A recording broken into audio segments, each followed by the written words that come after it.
Now, before we formally open the program, I would like to ask everyone to take out the mobile phones and other instruments. Normally we say the opposite, right? Because you know, when you are in a theater or in a cinema, you're supposed to silence it first of all. Now I would like you to take it out, and then if you do not yet follow FEPS on the Twitter, please ensure that you find FEPS and you follow us. And you do the same with the Progressive Post. The Progressive Post is our magazine. It looks like this. We print it 3 times a year. And obviously it's also an online publication since a long time ago. And what I would like to ensure is that you do not only click on it, but we remain connected. Right? This is an event just one day. It's going to be a long day, but we should remain connected and continue our exchanges also when this day is over. And let me tell you a few things about FEPS itself. FEPS is an abbreviation for Foundation for European Progressive Studies. This is a political foundation. And you may know that attached to the European Parliament, all political families can establish and maintain and use a think tank, which we are for the socialist, social democratic political family. And in the last 15 years, we contributed as much as we could in terms of organizing research, promoting a public debate, putting forward publications, providing a venue for our friends, colleagues, and also provide a good amount of training, political education for the political family. Some of you might have been involved in such activities already. Now, one of the emblematic activities of FEPS in the last 10 years or a little more has been Call to Europe. Call to Europe is a tradition. I should say it's a great tradition. Call to Europe was invented in order to have an annual opportunity to demonstrate that there is a way for a progressive European integration. There is a specific progressive dimension of what the European Union means, and we can bring together our friends, our allies from Brussels, but also from all the member states who are interested in participating in order to discuss what's on the agenda. And in this so-called election year, there is a lot in the agenda. The European Parliament election is just ahead of us. That will be followed by the establishment of a new European Commission and a lot of change in various EU institutions and the reorientation of European policies as well. So FEPS is going to be an active part of this without campaigning. Let me stress that FEPS is not a campaigning organization. Nevertheless, we are supposed to contribute to the success of the progressives, of the socialist, social democratic political family. Now, Call to Europe from one year to another is not a copy-paste. We have been innovating a lot and reinvented Call to Europe at the time of the Corona, when we decided that Call to Europe should be aligned on the EU Council presidencies. And we started it in Slovenia when we went to Ljubljana at the time of the Slovenian presidency. Despite the coronavirus lockdowns, we had a very successful pilot project of the new model Call to Europe. And now, who is the host of the Council presidency? Belgium. You should be more enthusiastic about Belgium. Why we should be more enthusiastic about Belgium and its Council presidency? Because the whole government of Belgium decided that the social dimension of the EU Council presidency should be stronger than ever. And just a few weeks ago, this produced the famous La Hulpe Social Summit. It has been a major gathering, very high-level politicians from all different EU institutions, from all different EU member states, and concluding in the La Hulpe Declaration, which basically created an agenda for the next cycle regarding social policy integration and the promotion of the EU social agenda. So because of this, we thought that it would be a very appropriate title for Call to Europe at the time of the Belgian presidency, The Future is Social. And I think the Progressive Post already borrowed this title. That's why you have already seen it on this. And it's not just an empty slogan. In fact, in this edition, we had an excellent article by the one and only Schmidt, who is going to be one of the speakers this evening. I will explain the course of the day in a minute. But Schmidt wrote in the Progressive Post an article about the title Emboldening the EU Social Dimension. And I read with a good reason the introductory sentence of this article. He was referring to Jacques Delors, a former European Commission president who passed away a few months ago.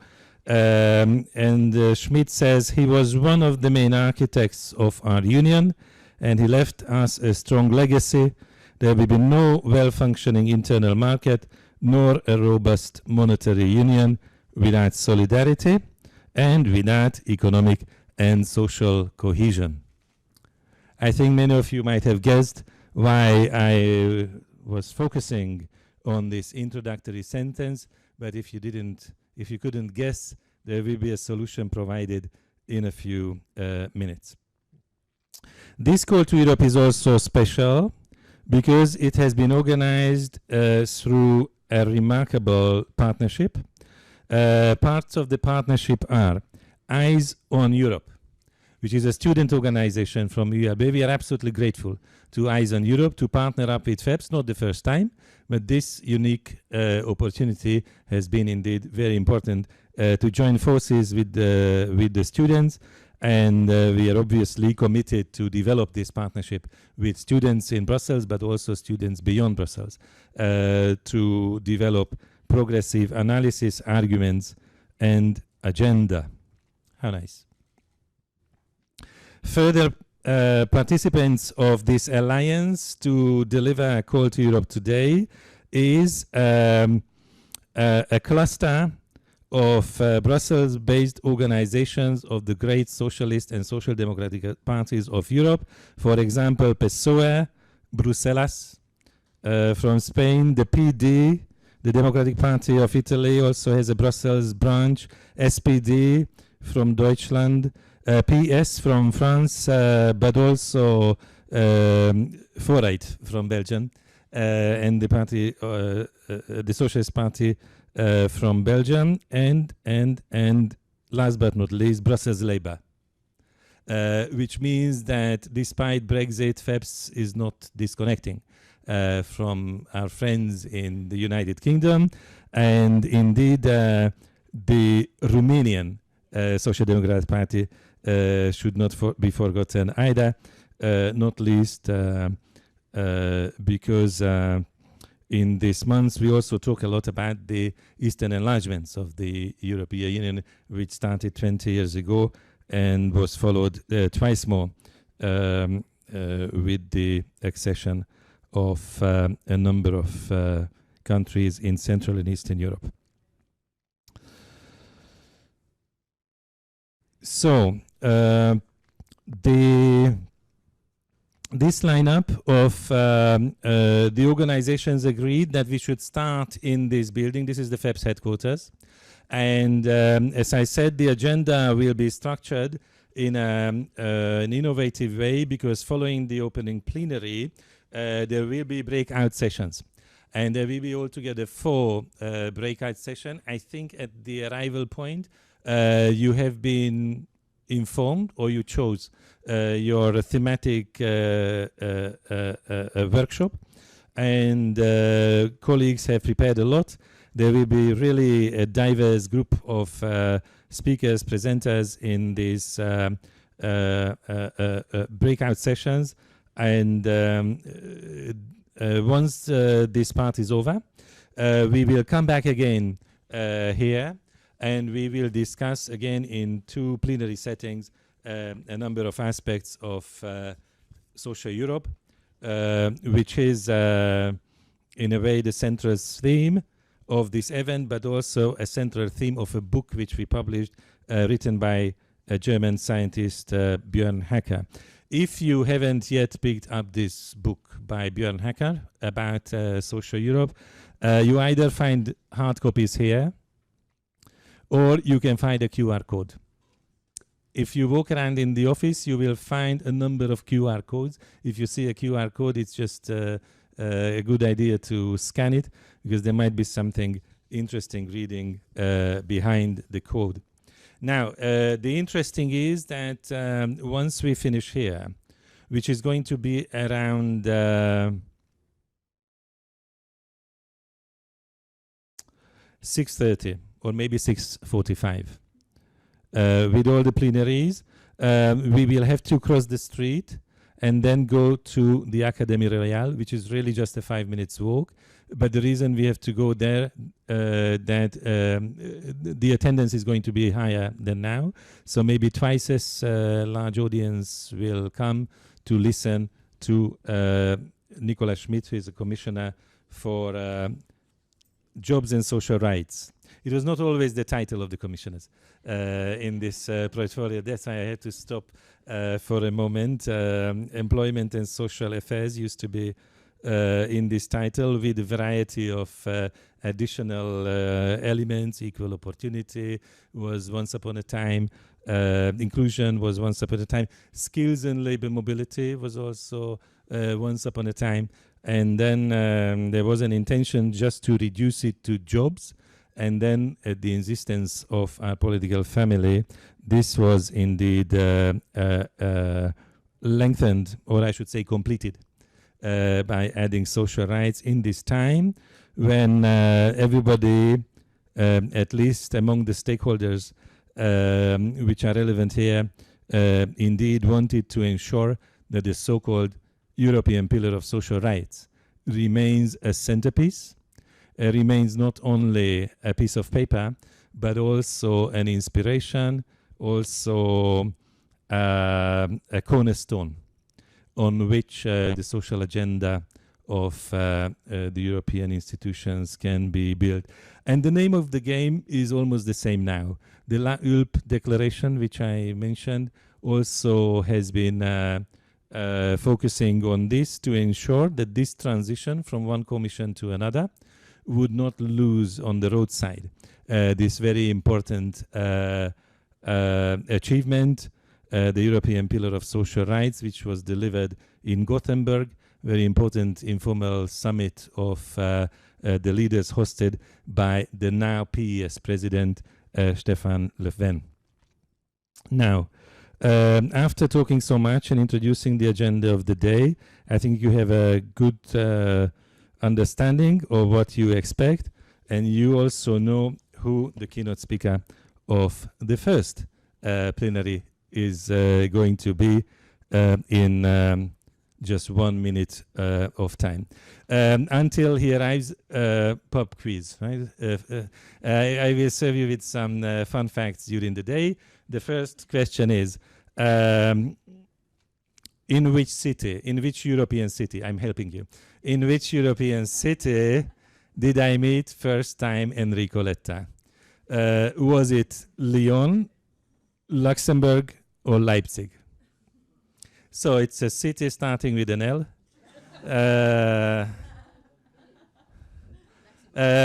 You have 5 seconds to think about it, and then 4, 3, 2, 1. So raise your hand if it was Lyon. So this is 1, 2, 3, 2.5. No, 4. Okay. So was it Luxembourg? This is about 25 or 30. And who would say Leipzig? Leipzig, that's equal. I think it's as many people guessing Leipzig and Luxembourg. Enrico, welcome to FEPS. It's really great to see you. So I really wonder if you remember when we met first. Was it Lyon, Luxembourg, or Leipzig? It was 2013, and we were celebrating the 150th anniversary of the establishment of the Social Democratic Party of Germany. So it had to be Leipzig, yes. So those 25 colleagues who raised their hand, indeed they were winning. And indeed Enrico was Prime Minister of Italy, indeed intending to work with the European Union to establish a youth guarantee to ensure that on the social dimension we can work together, because at the time of the Eurozone crisis, indeed there was a lot of damage done to the social fabric of Europe, and we were all committed to rebuild this. I should also emphasize by introduction that Enrico is the president of the Jacques Delors Institute, which is indeed preserving and developing the spirit of Jacques Delors. And we thought it would be very timely to invite him as a keynote speaker, because he has just delivered a very important document about the single market of the European Union, the development of the single market, and last but not least, very importantly, the social dimension of the single market as a very much integrated factor of all this. I think we don't need more introduction to you, because everybody knows his CV. The floor is yours. I think the best would be if I give you this space. Thank you so much again, and we will eagerly listen. Thank you so much, László. Thank you all for this opportunity. I am more than happy to share with you some ideas, the way in which I work with the report, and the opportunity for me to have this exchange, also to try to make possible that the report can be well known, will be discussed, and can be the opportunity and the reason why I wrote the report. And the reason is exactly the possibility for all of us to raise a new impetus, a new boost for the European Union center, core, and the center is the single market and its social dimension. I start by underlying one point that is for me a point of substance and not of method, and that is the way in which I decided to run the report. And the report is the outcome of 400 meetings of 65 cities. I visited all the stakeholders at European and national level, and the possibility for me to run this report in a very listening mood, first of all, and bottom-up mood. I'm very proud of the method. We can disagree on the contents, but not on the method. And I would like to raise the method as substance for me in this very complicated moment of the European life, in which sometimes I have the feeling that we are giving messages that are exactly in the opposite way. To say, no, now we need leaders from the top giving us the message, giving us the Bible, and sending us messages where we go and then we follow these leaders. I don't like this kind of politics. I never like this kind of politics. Politics for me is a collective journey. And this is why when they asked me to write this report, first of all, because the report came from the European Council idea, from the Belgian government and the Spanish government, discussing with them, discussing with Alexander De Croo, with Dermagne, with Pedro Sanchez. The idea was exactly to, in terms of method, to run the exercise in this method. And I have to say, for me, it was a fascinating experience, a fantastic journey, and I learned a lot because of the method. For instance, I decided to put at the very beginning of the report this idea of the railways. That is, for me, of course, it would have been possible for me to write this idea from an intellectual point of view, or from researchers, or from, but having the experience of a report where I was supposed to travel around Europe to meet all the prime ministers and all the stakeholders, all the parliamentary representatives in the different capitals, and to feel and to check that there's a big paradox in Europe. And the big paradox is that we are a small continent, we go green, we decided to go green, and it's impossible to travel by high-speed train among the different European capitals. And for me it was important to clearly say that it is a shame, and we have to start from the minus of our experience to try to say what we do or what we can do, because at the end of the day this experience is the experience of a normal traveler around Europe, so a citizen. And the fact that we are obliged to fly in Europe, I am nothing against Wizz Air or Transavia or Ryanair. I'm a frequent flyer of these companies. But what I would like to say is that, first of all, going green means choosing the train. That is, for me, a first important point. And second, it is the emblematic problem of the single market, because and of the European Union, because we use high-speed train within Germany, within Italy, within Spain, within France. We use normally high-speed train instead of planes, but not among the European capitals, because the development of the high-speed train is a domestic affair, as many of our important developments. And the same you can say for energy, and the same for many other important aspects. And so you don't have the connection among the capitals, and at the border everything stops. That is, in my view, an emblematic, interesting choice. So I decided to put it. It is not normal to use an experience like that for a report. The report is supposed to be, I would say, something close to a Nobel Prize award, but I decided to renounce to the Nobel Prize, and I decided to be on that very, I would say, really bottom up, and trying to speak also to the citizens of Europe, because at the end of the day this report is could be a success only if it says something interesting to citizens.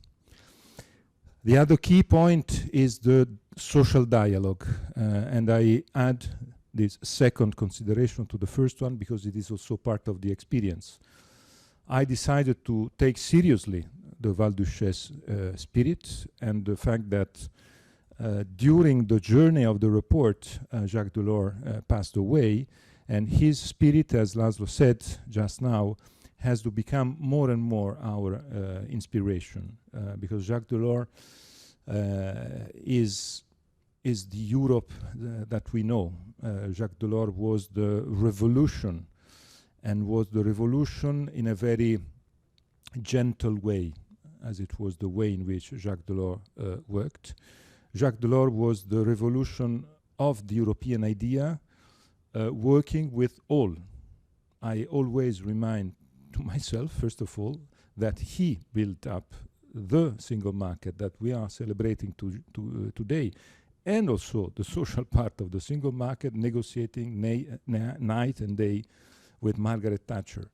And he used Margaret Thatcher negotiations to have the support of a country, the UK, that was important at that time, and he leveraged the interest of the UK for the single market for a very positive and social high purpose.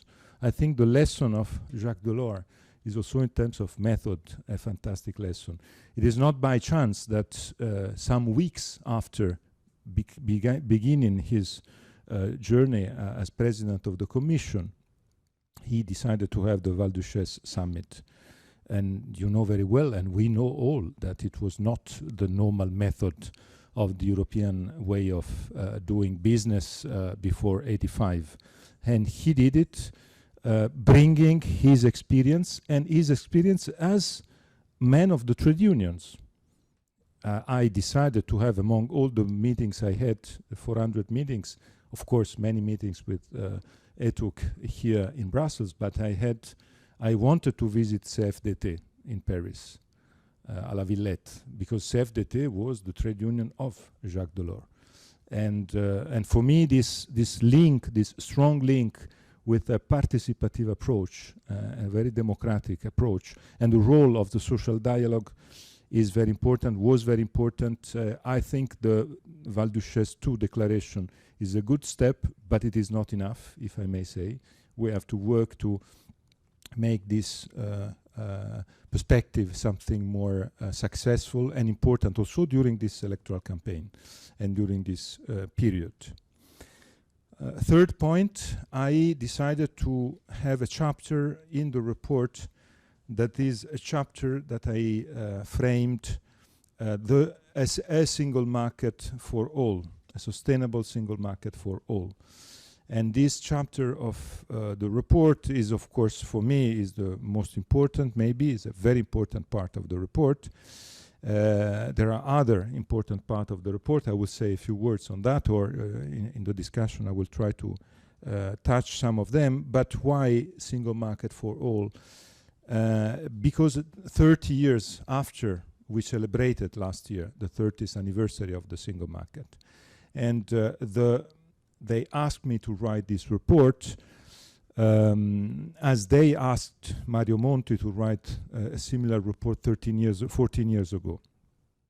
I started by reading Mario Monti's report and his proposals, and many of the barriers and the problems that he denounced at that time as present are still present 14 years later. So it's the demonstration of a problem we are having at the single market level. And I think one of the main issues is the fact that the single market is not for all today. As in general, Europe is not perceived as something that is for all.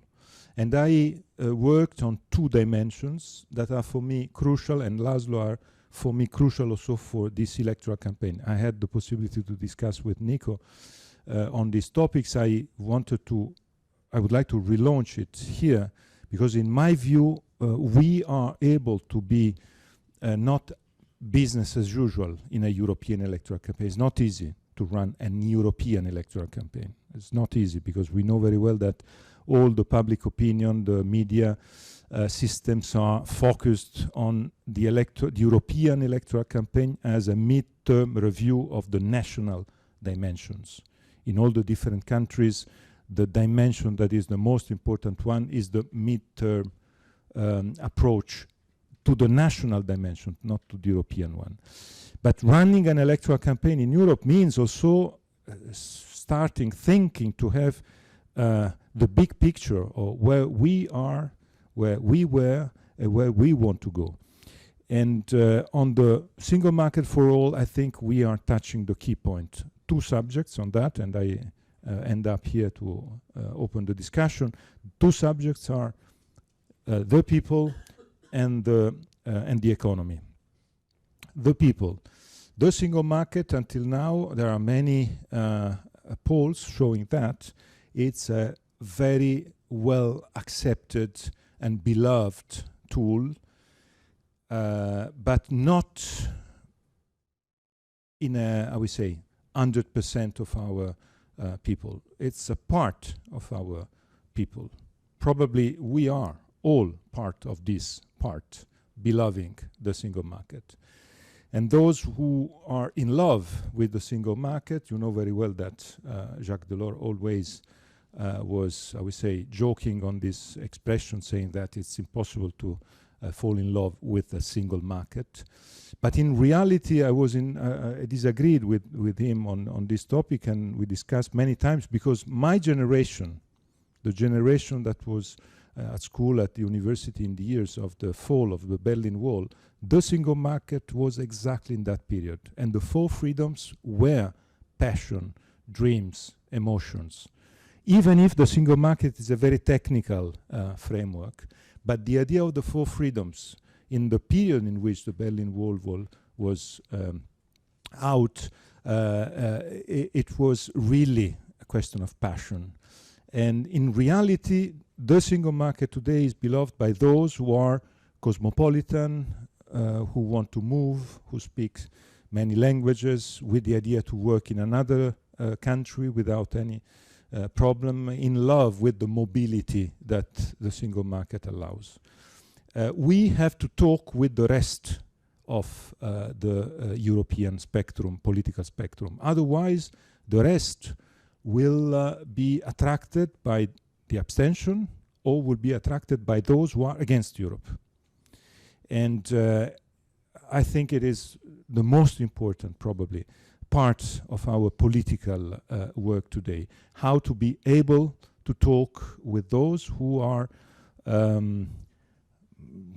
in the report I launched this idea of considering freedom to movement, so freedom to move and freedom to stay, part of the same value. And the idea of working on the brain drain of the fact that many countries are losing a large part of their people, and the necessity to avoid this spoliation that is taking place in countries, regions, and having the opportunity not to consider as a collateral damage, we can do anything on that, that in Europe we move only from east to west and from south to north. This is not the Europe we want. We want a Europe in which the mobility is circular, in which if you want to stay, you have to stay and you can stay. And not only because the opportunities are in the center and the northwestern part of Europe, because that will be a Europe with a lot of social problems. And the second and final point is about the economy. A single market today is beloved by big companies and not by SMEs. And we have, I think, to work on the dimension of on the ground. My report is a report where I call for scale on many subjects, because the competition with China and US is a competition that obliges us to scale. But at the same time, the single market has to preserve the strength of Europe. And the strength of Europe is the mix between small and big. And this mix has to stay, and we have to develop the part of this mix that is today in difficulty with the single market. SMEs and this large part of our economy that has many problems with the single market, because single market means 27 different corporate laws, 27 taxation systems. You need to be very good in having lawyers, fiscal advisors, and an SME can't allow to have such a big system. And many ideas on that, the 28th regime, a sort of passport to work in all the 27 countries without changing any time the corporate law, and so on. Many other ideas. The fifth freedom is the other one. If you want, we talk on that. It was an idea of Jacques Delors himself. At the end of his mandate, he said, 4 freedoms are not enough. We need to work on a fifth freedom. And the fifth freedom I launched in the report is the freedom, of course, based on what is intangible. Because the 4 freedoms are very 20th century, if we give a look. Persons, goods, capitals, services. Is a very 20th century based economy. The fifth freedom, the idea of innovation, research, skills, and of course artificial intelligence, is the way to open up the single market on the 21st century and to work in that direction. So these are some of the ideas. The report is also very good if you have problem to sleep at night. So the evening it can be a fantastic help, but we can also try to summarize and to use the report during this phase that is fantastic. That is the moment in which we discuss around Europe about the future of Europe, this Europe we love, and this Europe that we want to build up better. Thank you.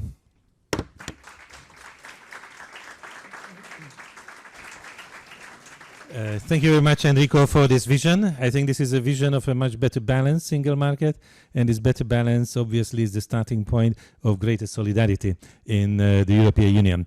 I would like to ask you to take a seat here, and I am inviting 2 discussants to stage who would like to comment on what we heard and on the topic of the single market for all, as we heard the philosophy of this project. Mojca Kleva Kekuš, who is the president of Progresiva Foundation, which is a FEPS member foundation, and Sandra Parthie, who is a member of the Economic and Social Committee, where she is president of the section for the internal market, and she's also the head of the European Affairs of the Brussels office of the German Economic Institute.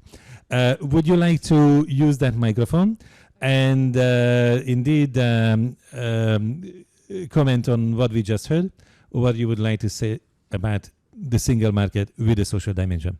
Thank you, László. So my name is Mojca. I come from Slovenia. I'm leading a small think tank in Slovenia. I'm also a former member of the European Parliament. I left the Parliament 10 years ago. So our mandate 10 years ago or 15 years ago was mostly devoted to the combating of the crisis from 2008, 2009. So it was a social, environmental, economic crisis. And what happened in that time was that a lot of new ideas came out from what we were doing. One of those were the tax evasion, tax fraud legislation, tax havens that I was working on for 3-4 years. So I'm not the one to do the summarize of the report, because I read it last week for the first time, and I think I needed to read it at least 2-3 times more. So I'm not here to do the summarize, but I can try to find some parallel things that were happening 10 years, 15 years ago and now, because I still believe the European Union is working at its best when some crises are happening. So when the crisis was happening with like the biggest economic crisis in the last 25-30 years, we started to do legislation to get up some European money finances in order to finance our ideas, our fourth or at the time fourth biggest ideas of the European Union. Now with the health crisis, we were starting to put a lot of money into health issues. We managed to solve some problems that were unthinkable 20-30 years ago. So I would like to use, and I think the report is saying almost the same from 85 when you start the report till now, is like we are trying to always to get the best from the work that is happening to our European Union, and for I think the political family we are all part of, or I'm trying to be one of the lead in my small country, is to try to get the best now, not to wait for another crisis to democratize, to have a green, to have a social, innovative, and to put more money into R&D, research, innovation, development, but try to do it and try to focus on doing it now in the next legislation. The European Parliament elections are not just another elections we are having every 5 years, but are much more than that. I think a lot of main political ideas are on stake now. We are fighting with right-wing populism, all the extremisms. We are fighting with all the negative news that are coming, and these kind of reports are, for me, are giving us hope. Are giving us a little bit of at least the idea that someone there, being Mr. Letta, or someone, a group of people, are thinking much more positive about our future. Because for me, as let's say generation of the 70s, the future at the moment doesn't really look so bright. You know, like when I think it all seems that is going in a wrong direction, but I believe that if we have a stronger power as a political family, we can do much more in the next 5 years. So I would like to, I'm really honored that I have the chance to speak, just besides Mr. Letta and László Andor, it is my old friend, but I just wanted to share with you a couple of ideas, and let's try not to have another crisis in order to have a better European Union.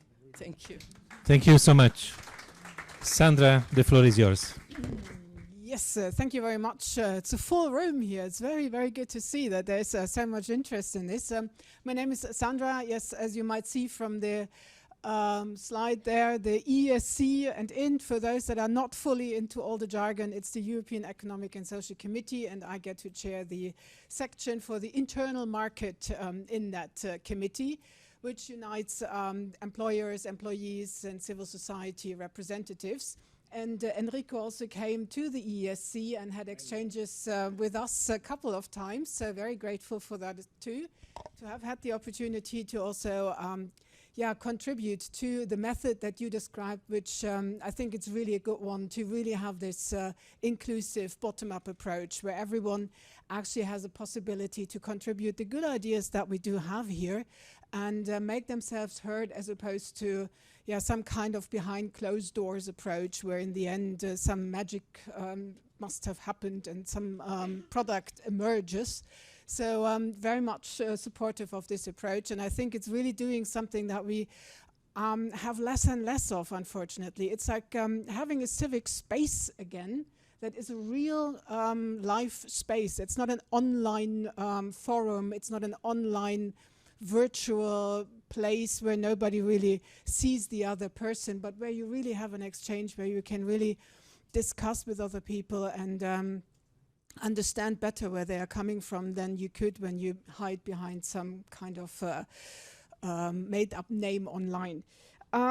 Yes, so very much supportive of the method, also supportive of quite a number of the, obviously the ideas and the proposals. You mentioned the people dimension, and I really think what we have here, all of you here in this room, we have this very big privilege of actually living the EU, living what the single market actually means. Being here, being able to experience this, being in a different country, but also meeting like-minded people there and sort of having this positive experience because of that. And unfortunately, not everybody has that, and people are not sharing this privilege with us. And yeah, you can see how this also impacts their way of viewing problems through a very nationalist and increasingly sort of negative lens. And I think this is really where our project, this EU integration, is really becoming endangered. So yes, we kind of have to find a way to make this experience one for everyone, and also make people understand that this is it's a positive thing to really be in this EU that is much better than we sometimes make it out to be. We have a tendency here to criticize everything and anything that, you know, sort of policy-wise is being proposed and is being discussed. Honestly, if we take a step back and if we look at the big picture, I mean, the EU is much more socially secure. It's much better to live in the EU as an employee, but also as any normal person, than in the US, where your social protection is really, really limited, where you sort of are in danger of being shot every time you step out of the house. So this is a much better, you know, way of life that we have here. We also have much more freedom than anyone in China. So we also need to sort of portray this. We are better than we sometimes make ourselves out to be. And I think that's important to also get across as a message. We are not in some doom and gloom situation. Yes, there's always room for improvement. Yes, you can always make a better decision in a certain area. But overall, I think we really have to also bring this message to people that it's actually a pretty great place that we have created here over the past decades.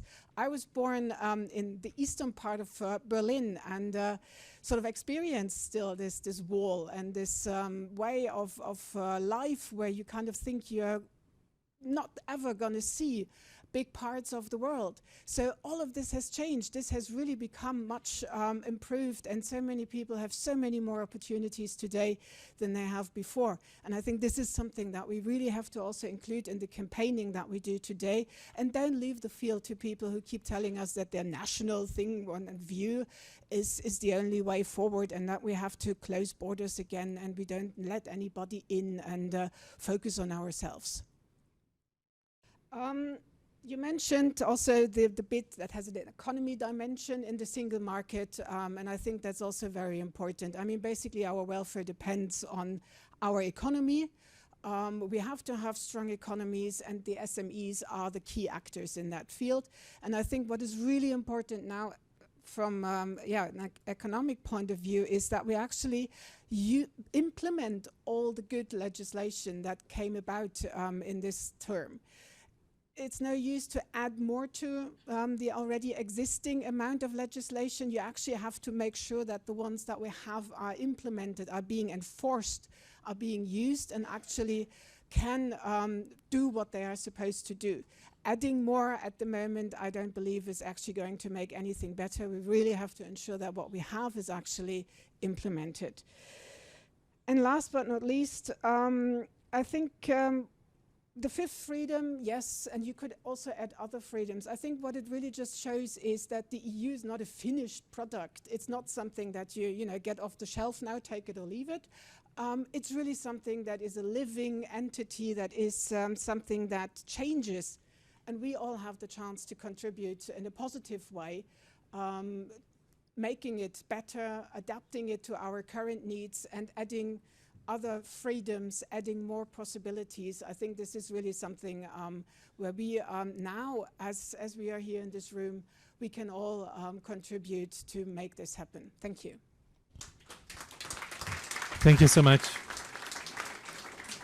I really appreciate these interventions, and I think the last point exactly resonates with our program today, that the EU is developed through new initiatives, and it's not supposed to be seen as a finished product, but something which we can all shape, and this common endeavor matters a lot. What I suggest is that we collect, let's say, 3 questions from the audience, and then I give back the floor to all speakers for short replies. But indeed, it needs to be a question and short. That's the rule of the game. I see the first one. Maybe I give my mic to you. Thank you. Hi, my name is Felix. I'm from the Chamber of Labor of Austria. And my question is to Mrs. Parthie. So, because you said that we shouldn't necessarily introduce new legislation as of now, but the EU is not a finished product. So for me, this is a little bit like it doesn't really fit together that well. And also, how would you? I mean, I think that we do need a lot of new legislation, especially on in the European social pillar, as Mr. Letta said, and workers' rights. So I am not quite sure how to understand this. Maybe it's a little bit a critical question, but thank you. Well understood. Very interesting question. The second, red and white. Thank you very much. My name is Codruța from PSD Romania. Nice to meet you. I have a question for Mr. Letta regarding a follow-up of this report. I'm somebody who is very much, let's say, concerned about the growing ultranationalism and far right in a country like mine, which not very long time ago was super enthusiastic about Europe and super enthusiastic about the mobility of labor. And therefore, I'm wondering whether this report, which is amazing, and we thank you for that, is going to be also follow up in some concrete messages for the citizens, because I think this is very nice that we are all aware of it. But the next level would be most likely that the regular citizens know as well about the fact that actually we do care about the situation of the freedom of labor and the impact that it had on the outgoing and the remaining ones at home. So thank you very much. Thank you so much. And then I guess the Jonas. And then, okay, the lady in the back. Are you still maintaining? Thank you. You can be the first. Yes, thank you. My name is Adeline Rochet. I'm working with the Cambridge Institute for Sustainability Leadership, but I've been in Brussels for a long time, and I started my career here as a parliamentary assistant with Harlem Désir at the time, for those who know him, so socialist leader from the French Socialist Party, 15 years ago. And I had a question directed primarily to Mr. Letta, but I'm happy to hear also other speakers. because now I'm working really a lot on climate change and environmental issues, and for me it's a major source of social injustice and unfairness, and of course the impact are... Yeah, but can I explain my... I told everybody So, we don't have a lot of time. Please. yes, but can I just finish, please? I would like to have a clear question, so I just want to explain where it comes from. And climate change is gonna disproportionately impact the poorest in our societies, and is also somewhere where we need major investment. So I know that in your report there is a lot already on sustainability, but I was wondering how can the socialist family maybe drive a better vision, socialist vision for combating climate change, and that includes, of course, the green investment that will create sustainable, decent jobs in Europe, and how to highlight that massive potential to reduce social inequality through fighting climate change. Thank you. Thank you so much. I think we have 3 excellent questions.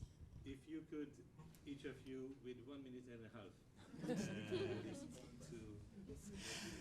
I'll start with the first one, and then if you would believe that Europe is only its regulation, I would find this very sad.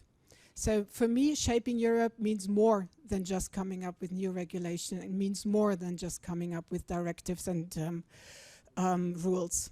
So this is where I believe we can shape Europe, we can make it more interesting, we can live it without having to add requirements for reporting on companies or on workers, etc. So for me, Europe, to shape Europe means we have to make it experienceable, that we have to make it something tangible for people, and that is more than just coming up with new rules. I'm going to give Enrico my minute, and I have another question to hear. So for me, I'm surprised nobody asked, but do we have the political momentum for implementation of a report like yours? Do we concretely? I give you my minute and then you can... Thank you, and thank you both, Mojca and Sandra, because your points were very much interesting. Your point, Mojca, about the fact that we have to act, not only to react. I think it's a fantastic point. At the end of the day is the core of my thought and the way in which I wrote this report. To say to the European leaders, in the last 5 years, we were very good, you were very good in reacting to crisis. But the law architecture of Europe was built up not in reaction to crisis. And this is why it is still there, because it was a big plan for the future. 7 years for the single market, other 7 years for the euro, and so on. So it's very important, this point, and thank you, Sandra, also for your reflections on the role of the real economy. I have to really thank the Economic and Social Committee of the European Union. You, Sandra, Alain, played a fantastic role altogether, and the President, Oliver Ropke, played a fantastic role in using this institution that is really the reason of the inclusiveness of Europe. So I think we have to, in my view, I am a son of the Maastricht Treaty. I always had in mind that the 2 committees of the Maastricht Treaties are we are not using them as it is necessary. So the Committee of the Regions and the Social and Economic Committee, we have to raise their role. About the questions, I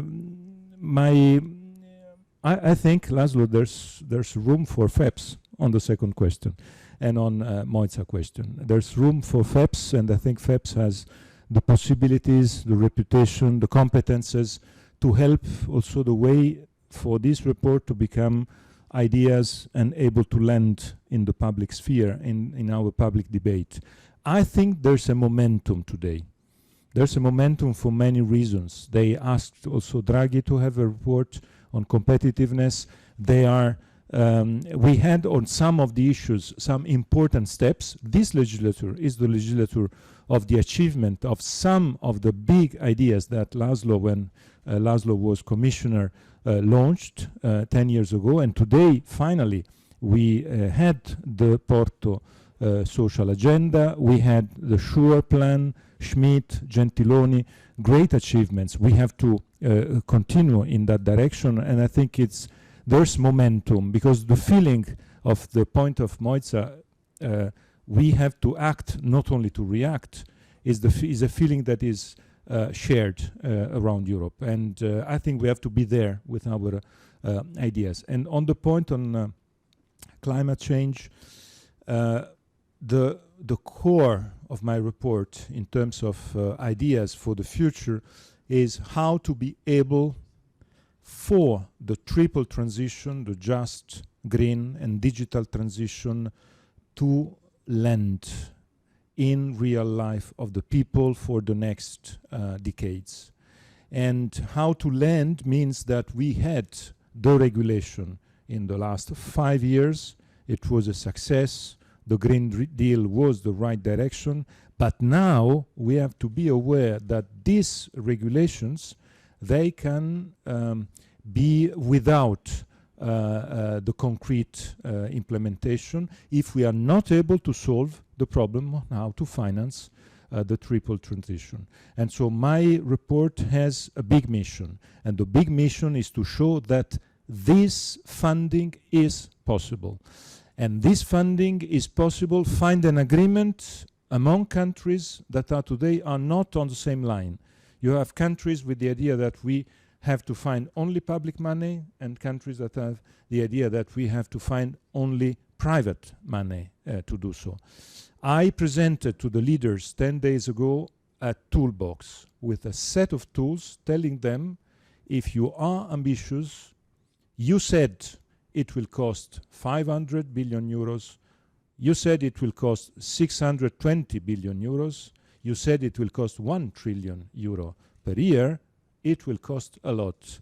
If you want to be serious, you have to say how to find this money.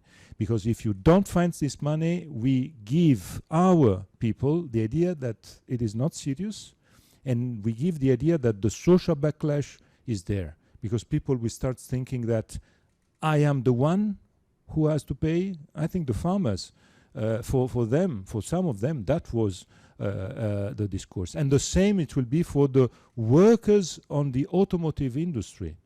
And that with the same for others. So we have to be clear and realistic. My proposals on the savings and investment union, and so the evolution of the old and the big failure of the capital markets union, is exactly to bridge financing and the financial markets of the single market to the transition. Because until now it didn't work because it was without a big purpose. Now we giving a high purpose, and with good tools to make the bridge, I think it will be possible. It will be for me a privilege, László, if we have other opportunities to develop this point. That is, for me, the true new engine and the new idea of the report that can help us. We think that the triple transition is the future of Europe.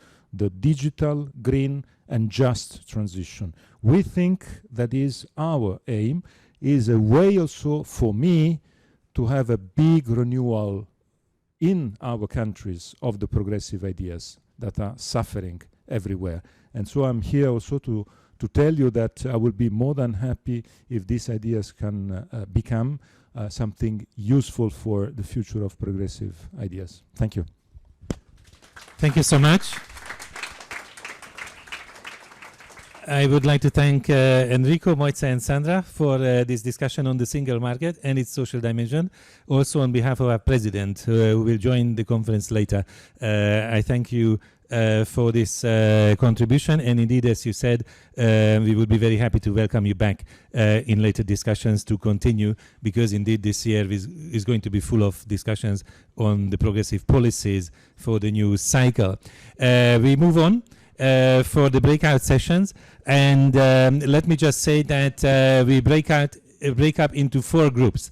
And just my name is Mario, and I'm the co-president of Iceland Europe magazine, and it's my pleasure to welcome you to this session, Bills of Inspiration, Progressive Ideas Worth Spreading.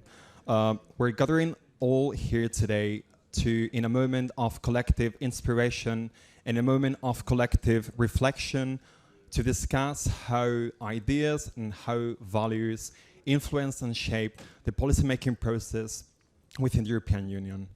We are also here to gain some inspiration from three very remarkable advocates of equality, whose dedication is not just shaping discourses, but also actively transforming societies for the better. The session that is about to start is about inspiring speeches given by our speakers, who will come one by one to introduce and address a topic of their concern, and then that part will be followed by a Q&A session. I'm gonna start introducing to you the speakers. The first one is Professor Kate Pickett. Pickett, who is an epidemiologist and professor at the University of York. She's also leading research initiatives on health inequality and the social determinants of health. She has written, let me read it so I don't make mistakes. She has written The Inner Level, How More Equal Societies Reduce Stress, Restore Sanity, and Improve Everyone's Well-Being, and The Spirit Level, Why Equality is Better for Everyone. She has been awarded and she has been recognized for her contribution to the study of societal inequality, worth mentioning the Order of the British Empire Award in 2023. She's also an activist, and she's involved in a lot of initiatives and efforts at local, national, and global level, aiming to fight for health equality. So please, everyone, join me in welcoming Professor Pickett.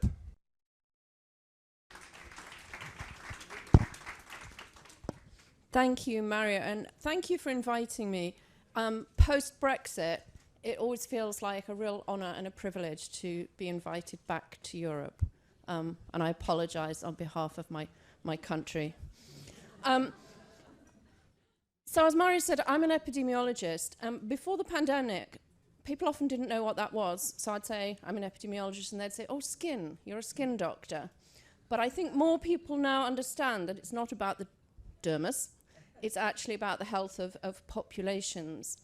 And during the pandemic, lots of us became armchair epidemiologists. You know, we were following the R numbers, we were looking at vaccination progress, and we were watching epidemiologists stand up on our national televisions and telling us how the pandemic was unfolding and what needed to be done. My government continually told the population, we are following the science. That's what we're doing, we're following the science. But they weren't following my kind of science. I'm a social epidemiologist, and my focus isn't infections, it's the wider determinants of health, how societal structures and social relationships affect health and well-being.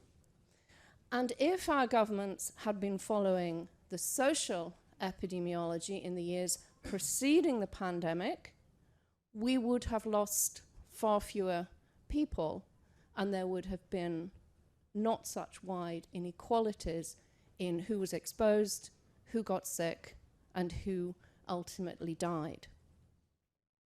Now, over the past 45 years, we've learned a lot about the social determinants of health. And I think the biggest knowledge growth and the biggest revelations have been about the importance of the psychosocial for health. We used to think it was material things that mattered. Food, shelter, not being overcrowded, not being exposed to toxic chemicals at work, having absolutely enough money to be able to purchase the things that you need. But the past 45 years have really sort of turned that over and shown us how important it is, how we feel, our emotions, our cognition, our behaviors, how we respond to things, how we get along with each other, how that matters for health. If I gave some of you cold drops, the same amount, and watched to see who developed a cold, those of you with fewer friends would be 4 times less likely to catch a cold than those I gave the cold drops to who'd got friends. If I asked you how many friends you had and then I followed you for 15 years to see who died and who lived, those of you without friends would be more likely to die. You would be as more likely to survive with friends as you would be less likely to die if you didn't smoke. Smoking, friendship. Opposite effects, but just as strong as each other. Where your income puts you in the ranking of incomes is more important for your health than the absolute money you have. Relative poverty matters. It matters more than absolute poverty. And the stress of how we're seen and judged by other people has profound effects on our hormones, on our cognition. And all of this is linked through the biology of chronic stress. So we understand that biology, and we understand how friendship, social support, social status affect our health and well-being. Now, the focus of my work over recent years has been on income inequality, the gap between the rich and the poor, how much more the rich have compared to the poor in different societies. And that inequality is profoundly linked to a wide range of health and social problems, everything from trust to the teenage birth rate to mental illness, mortality, really quite a broad list. And the effects are really big. So more unequal societies have much more of those problems than more equal ones. And inequality, it's a sort of ecological construct that affects all of us. So even if you're rich, if you live in a more unequal society, you're more likely to die young, or your children are more likely to use drugs, or you're more likely to have mental health problems. And what inequality is doing really is accentuating all of those issues to do with social status and social support and friendship. It's creating more social distance between us, more differences between us, and it's undermining trust, it's undermining friendship. It's making social status more salient. So we understand all the pathways now, and we understand all of the underpinning biology. We've come a long way in what we know. But we are learning new things. It turns out that inequality is also central to environmental issues and tackling the climate emergency.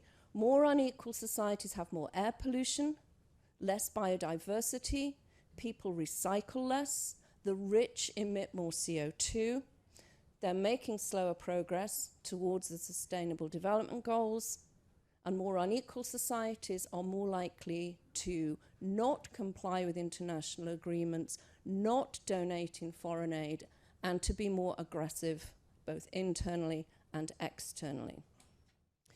And trust that I mentioned is related to inequality. That's part of that mechanism. Solidarity is undermined by inequality, but so is good governance. So is people's voice, people's power to make change.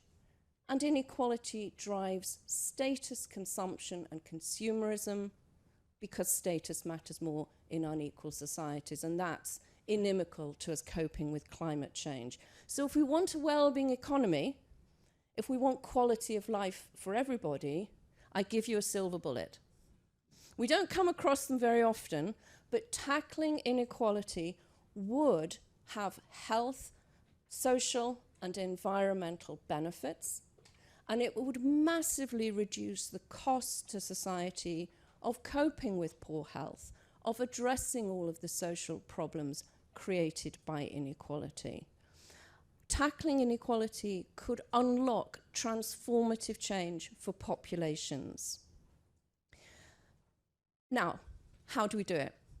And this is where I would hand over to other people in the room, because I am an epidemiologist, I'm not an economist, I'm not a policy maker, but what I've learned over the past 15 years is that there are a wealth of different solutions available for tackling inequality.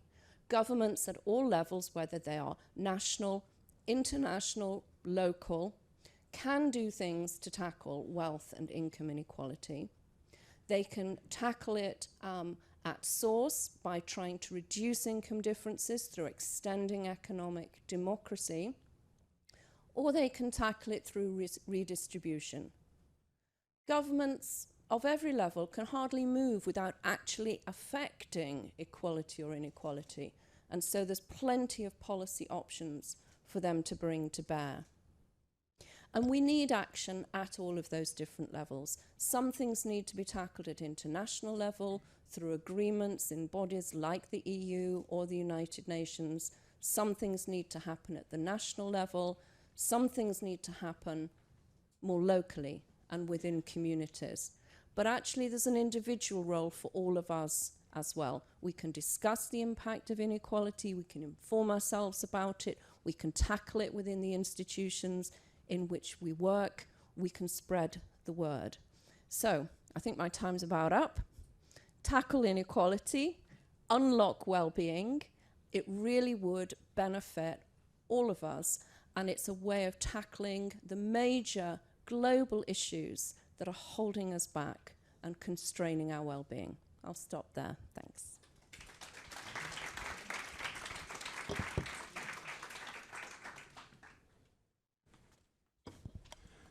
Professor, thank you so much for your words. But now it's time for you to meet our second speaker, who is Nika Kovač. She's founding director of the 8th of March Research Institute in Slovenia, which is an organization dedicated to addressing gender and economic inequality and through storytelling and advocacy. This institute is also focused on crucial issues such as sexual violence or abortion rights by collecting data and testimonials. Kovač is also playing a crucial role within Slovenia in challenging and in advocating for legislative reforms such as the redefinition of the concept of rape by following yes means yes consent model. Kovač has written several works. I'm just going to name two of them. One of them would be Brave Girls, and the other one would be My Choice: Testimonies, Rights and Prejudices Regarding Abortion. Please, everyone, give an applause for Kovač. The floor is yours.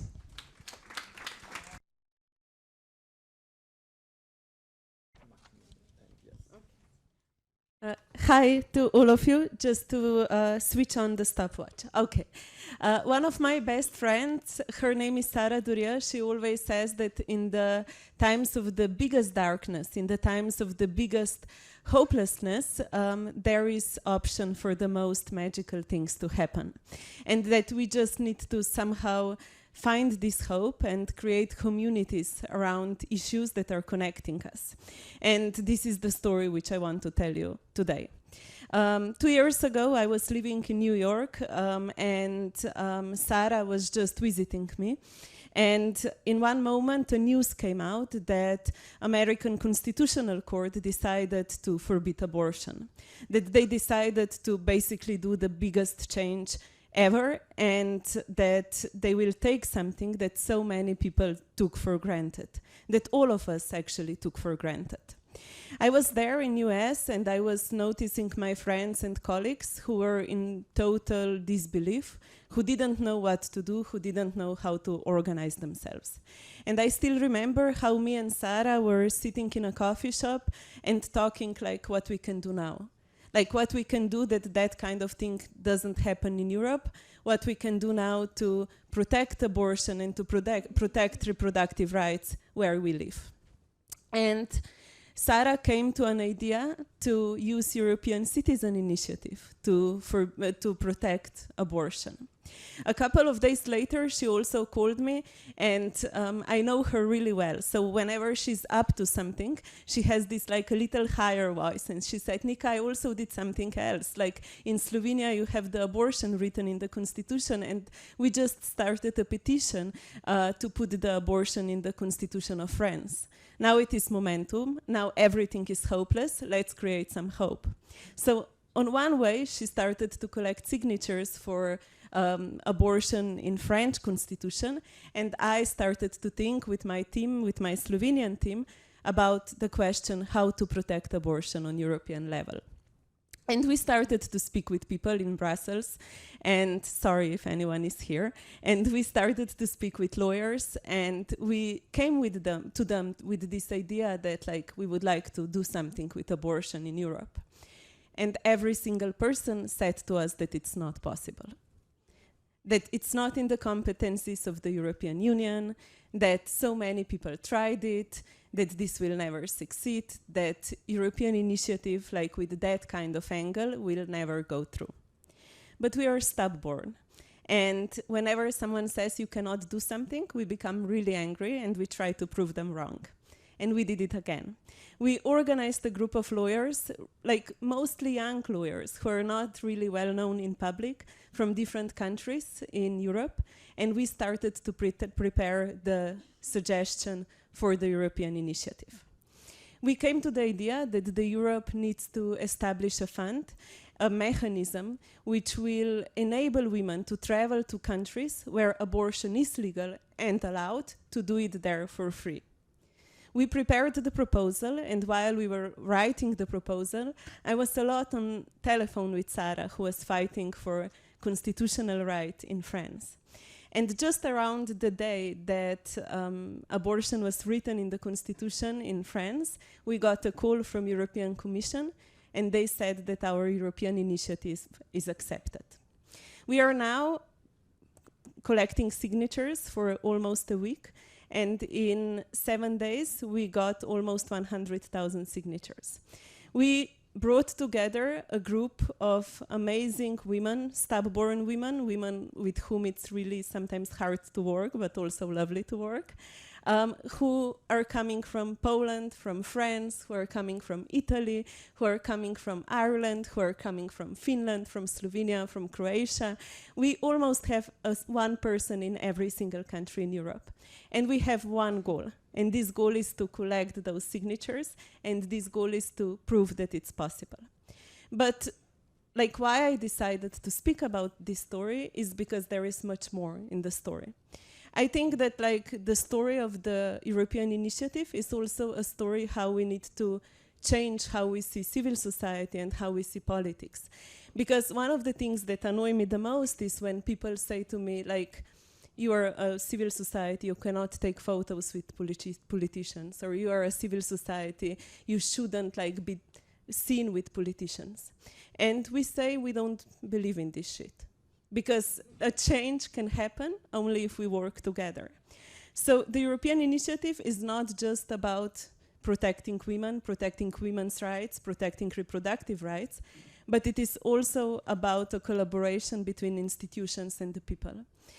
In last 3 weeks of the initiative, we will go on the streets of Europe and say to the people, we all know that we don't see a lot of sense in European elections. I think this is the most honest thing that we can say to the people.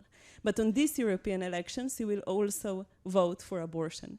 You will also vote for reproductive rights, because when you will be voting, you will be choosing the people who will make decisions about our initiatives. And this is why it is important not only to protect Europe from far right, but also to elect people who will be our voice, who will be supporting us, and that's why we will support them now. This story, it's not yet ended.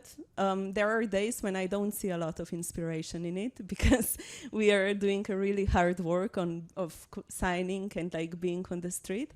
But I think that the message in the story is that we need to aim for big things, that we need to believe in our content, that we need to connect throughout the borders, and that we need to all the time create communities who will dare to change the world. Because as Sarah said, in the times of the darkness and hopelessness, there are beautiful things that we can do to make life easier and better and more joyful. And this is why at the end of this short speech, I will invite all of you to sign the initiative. There are my friends outside that are giving out earrings, and we have QR codes. And also, if you are willing to join us, we will just spread our hands and say welcome, because we can only do this together. Thank you.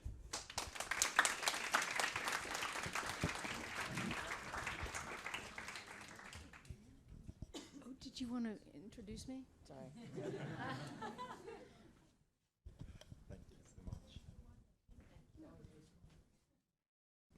I'm sure you do it much better than me.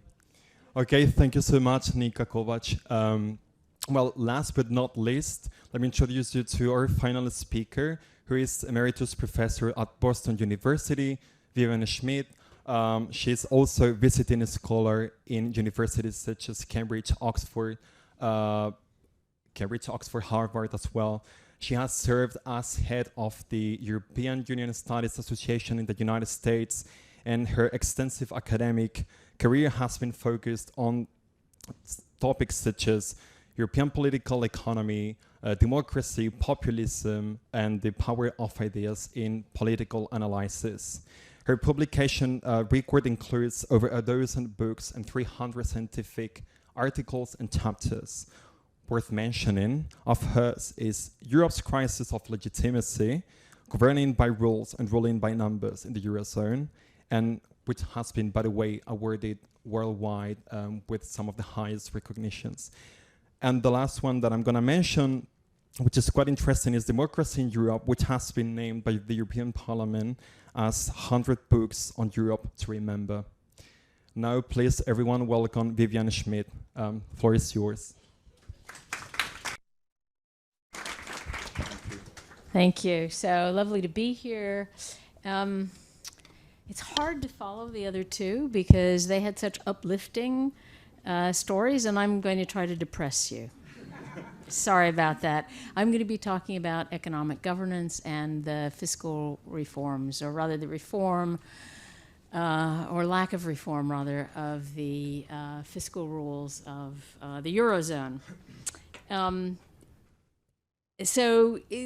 just want to take you back through the story, through the Eurozone crisis, and then the big change with COVID, and then what we face today as of the reinstatement of slightly reformed rules. And then maybe we'll talk about what can be done.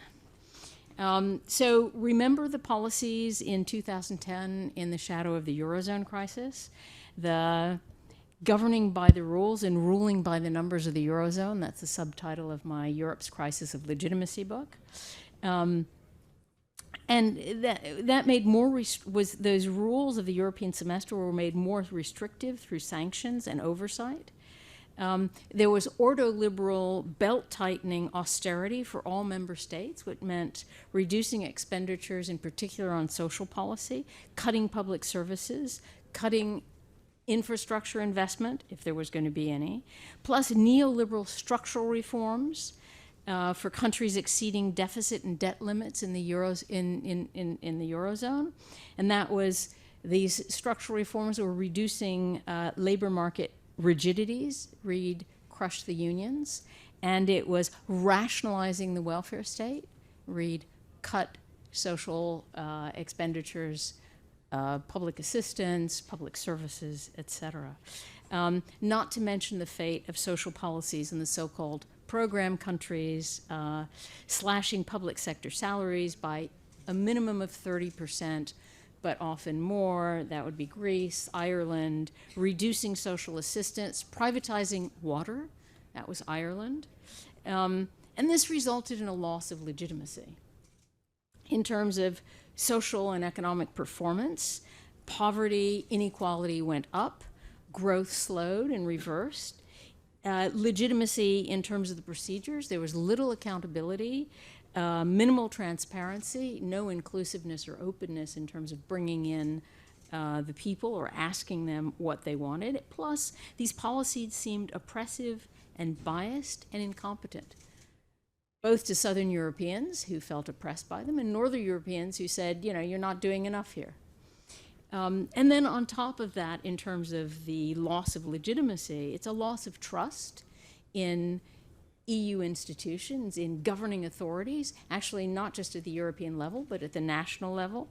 Mainstream parties, the result is mainstream parties lose power, in particular Social Democrats on the basically the center left. And at the same time, we get the rise of populist anti-system parties on the left in Southern Europe, on the extreme right for the most part in Northern Europe at first, and then you get extreme right also in Southern Europe. But by 2012, so we're starting in 2010, by 2012, the EU slowly begins rolling back these policies, recognizing, perhaps, not saying it, but recognizing that there's a major crisis of legitimacy, at least in the politics, but also in the performance. And what we then see is that the Commission starts reinterpreting the rules by stealth. In other words, not admitting it for some, but changing the rules. That's Italy and France, or recalculating the numbers for others. That's Spain. And in the Council, you get a shift from a stability discourse in 2010 to, well, actually, we can add growth here in 2012, flexibility in 2014, and investment in 2015. Then you get a shift toward more social policy with the Juncker Commission. And certainly here, they admit to reinterpreting the rules. They do say we're going to have rules on flexibility, but at least lots more flexibility. And they add social concerns to the European semester. It's voluntary, okay, but still, that's a really important shift. You get the Pillar of Social Rights in 2017, and there's the beginning of the work on the Green Deal. It doesn't happen, but what you see is the Commission is anticipating is really moving toward much more social in its concerns. But in terms of legitimacy, the damage is already done in terms of what the EU does, in terms of performance, and how it does it in terms of procedures, and how responsive the EU is to citizens in terms of the politics. Because we see still weak performance, growth is still anemic because the suboptimal rules remain. The procedures are still opaque, although there's more accountability. And the toxic politics continues and even increases with the refugee crisis, then Brexit. Have I depressed you enough? 2020, COVID occurs. Now we're really depressed because we're all in our little rooms on little screens. And yet, COVID is a new beginning. Because there you get the suspension of the fiscal rules, you get the Resilience and Recovery Fund that's actually amazing because it's the breaking of the taboo against EU-level debt for the first time. And in this, there's sort of, you think about this, the Commission suspends the fiscal rules following the member states' own decisions to ignore the rules in numbers as they spend what was necessary to shore up jobs and businesses and really engage in serious social policy of various kinds. We get the green, the sort of the next generation EU in terms of the green transition, digital transformation, and at least a discourse of addressing social inequalities. The Commission establishes SURE for employment support, proposes EU for health, and we can go on and on and on. The European semester, and this is sort of, I think most of you don't even think about the European semester, but it was negative conditionality, all sticks and top down, or at least appeared to be, in terms of the Eurozone crisis, starting in 2010. But with COVID-19, it's positive conditionality, lots of carrots, and it's bottom up. So yes, there are sticks, but it's the Resilience and Recovery Fund for the Green, Digital, and Social Project are proposed by countries themselves, so it's bottom up. And in exchange, there are, yes, structural reforms, but it's no longer the whinging cuts in social, and it's no longer the crushing of the unions. On the contrary, it's structural reforms focused on addressing national economic and administrative problems and social inequalities. So when COVID hit, I was just proofing my book, Europe's Crisis of Legitimacy, Governing by Rules and Ruling by Numbers in the Eurozone. I repeat this, give you the title again and again, especially because I'm just finishing the proofs as COVID hits. And then, the book comes out in June or July, and everything's changed. So I think, oh my God, my book is now instant history. Oh well, forget sales. But that's okay, because all of the recommendations, or many of the recommendations, the conclusion, were actually occurring. There's EU-level debt now. There's the democratization and arguably some decentralization of decision-making in the European semester. And the EU breaks the taboo against debt, and it uses the money for solidarity purposes to invest. Fiscal rules suspended. focused on challenges, more accountability and transparency. Populist anti-system parties are largely held at bay, and I'm thinking, fantastic. And I have, I even talk about maybe this is a paradigm change. I am an idiot. Because 2024, fiscal rules come back. There's this whole discussion in the past 6 months or so, and I think, no, they're not going to do it. And they do. And they do. Yes, the fiscal rules, unfortunately today my book is more relevant than ever, so you can buy it now. Because basically there's the return of the fiscal rules, no permanent EU level debt is agreed. In fact, there's not been any discussion of it. So admittedly, the revised rules are better than the old ones. There's more flexibility on the time for reducing deficit and debt and more sensitivity to country differences and needs, but there's still going to be austerity.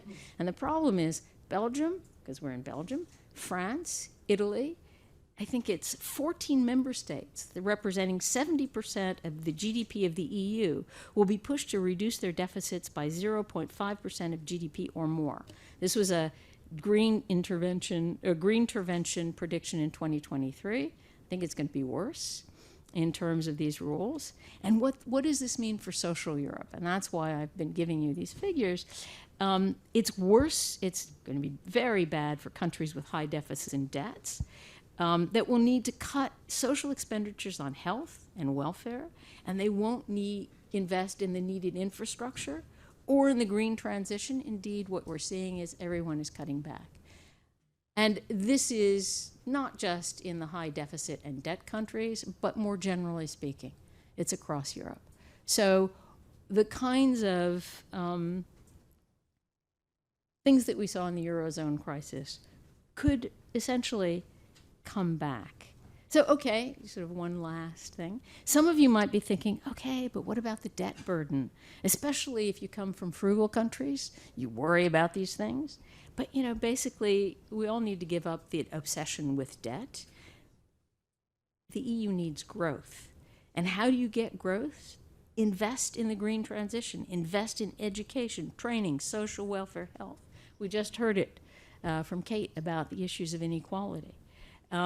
Look at the US. Yes, it has a very high deficit, but it also has a very high growth rate. And this is all about the Inflation Reduction Act, investment. This is about green transition and the rest. And it's bringing in high tax revenue, which will enable it to cut deficit and debt. The EU's not doing this. Of course, other things that need to be done, need to tax the very rich, get a global tax regime, get a global regime to tax the platform economy, etc. That's another topic. But on the politics, for countries forced into social cuts, there's going to be no investment on climate, etc. What's the discourse? The EU made me do it. The EU made me do it. What is this going to do? It means that populism is going to be back with a vengeance. It's going to be extreme right populism without EU-level solidarity, without green or social policy. The European parliamentary elections are coming up. We can hope for the best, but all the predictions are for the worst. So finally, to end, what can progressives do? It's, of course, a disaster to go back to the 2010s ordo and neoliberal policies. One needs to push an EU-level investment fund for 2026, which is when the RRF runs out. There needs to be EU-level industrial policy, at the very least to make up for those countries that are under restrictions with the current fiscal rules. And beyond that, one needs to push the EU to reinterpret the rules for national governments. So not count, for example, not count investment in green and social policy. And there needs to be more democratization and decentralization, national level industrial policy as much as EU level industrial policy. And how do we get there?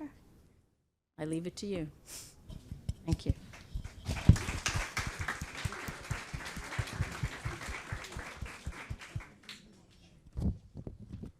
Thank you so much, Vivien.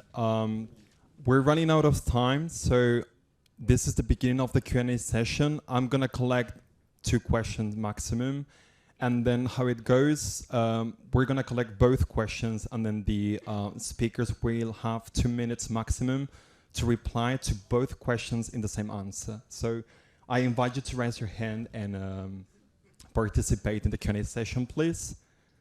To volunteers. Yep.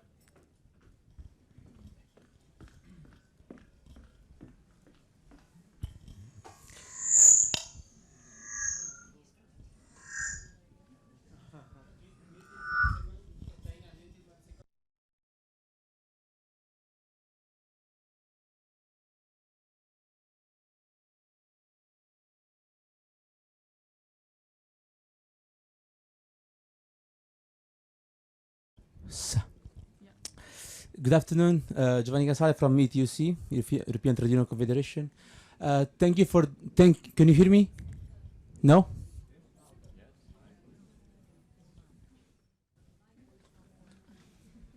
Hello. Hi. Can you hear me? Yes.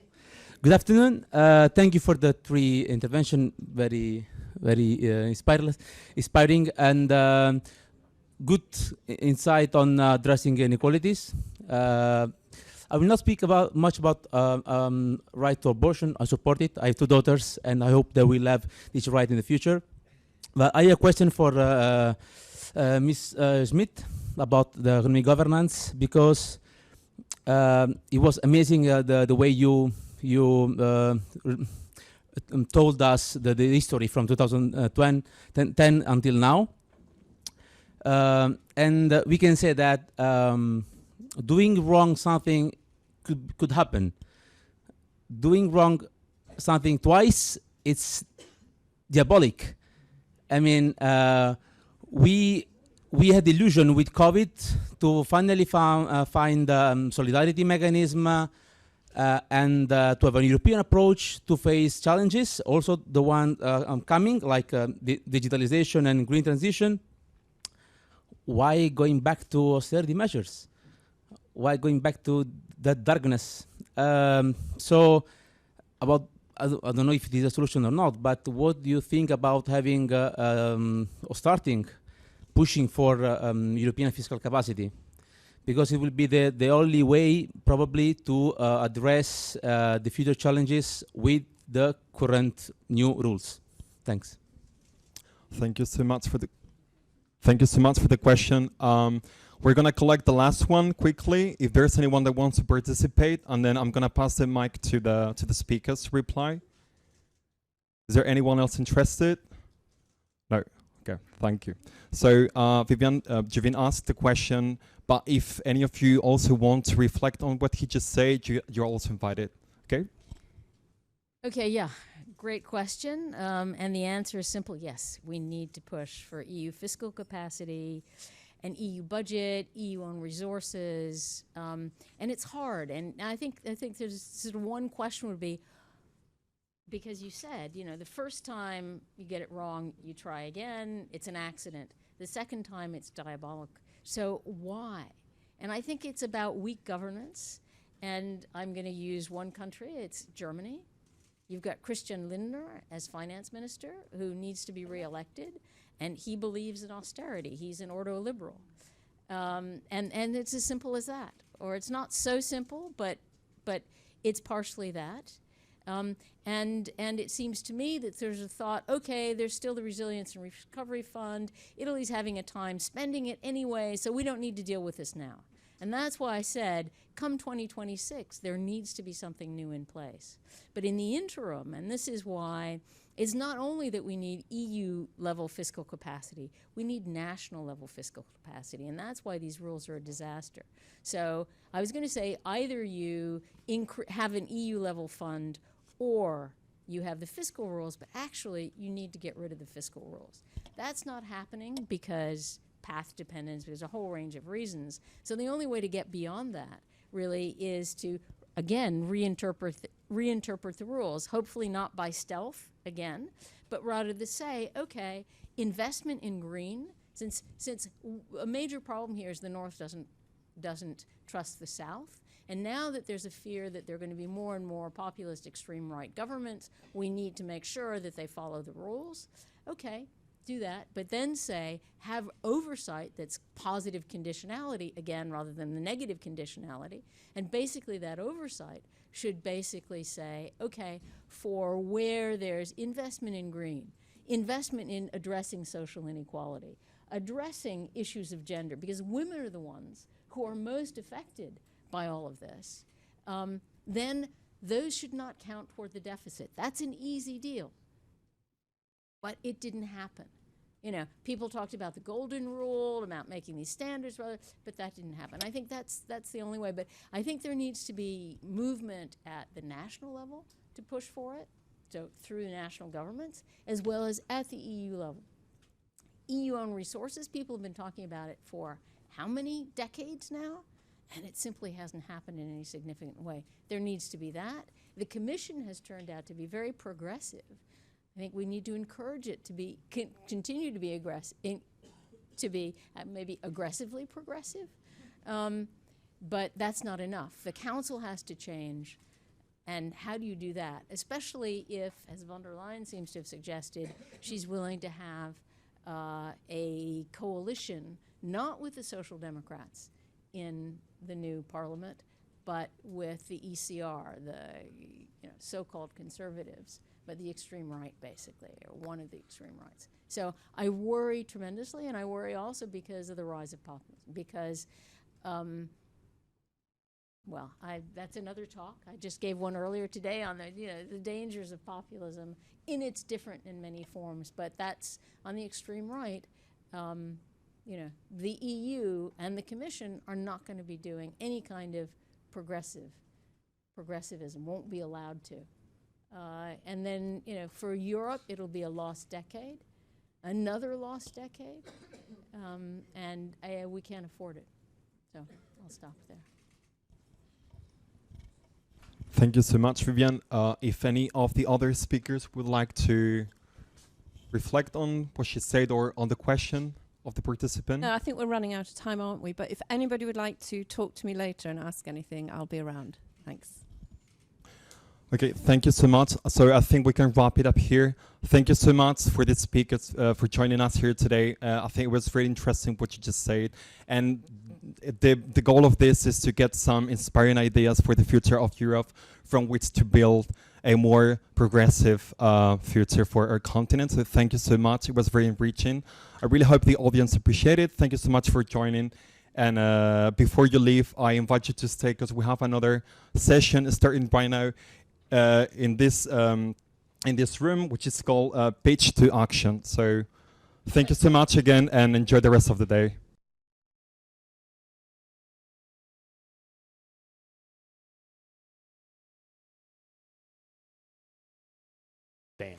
I'm David. I'm one of the directors here at FEPS, Director of Studies and Policy.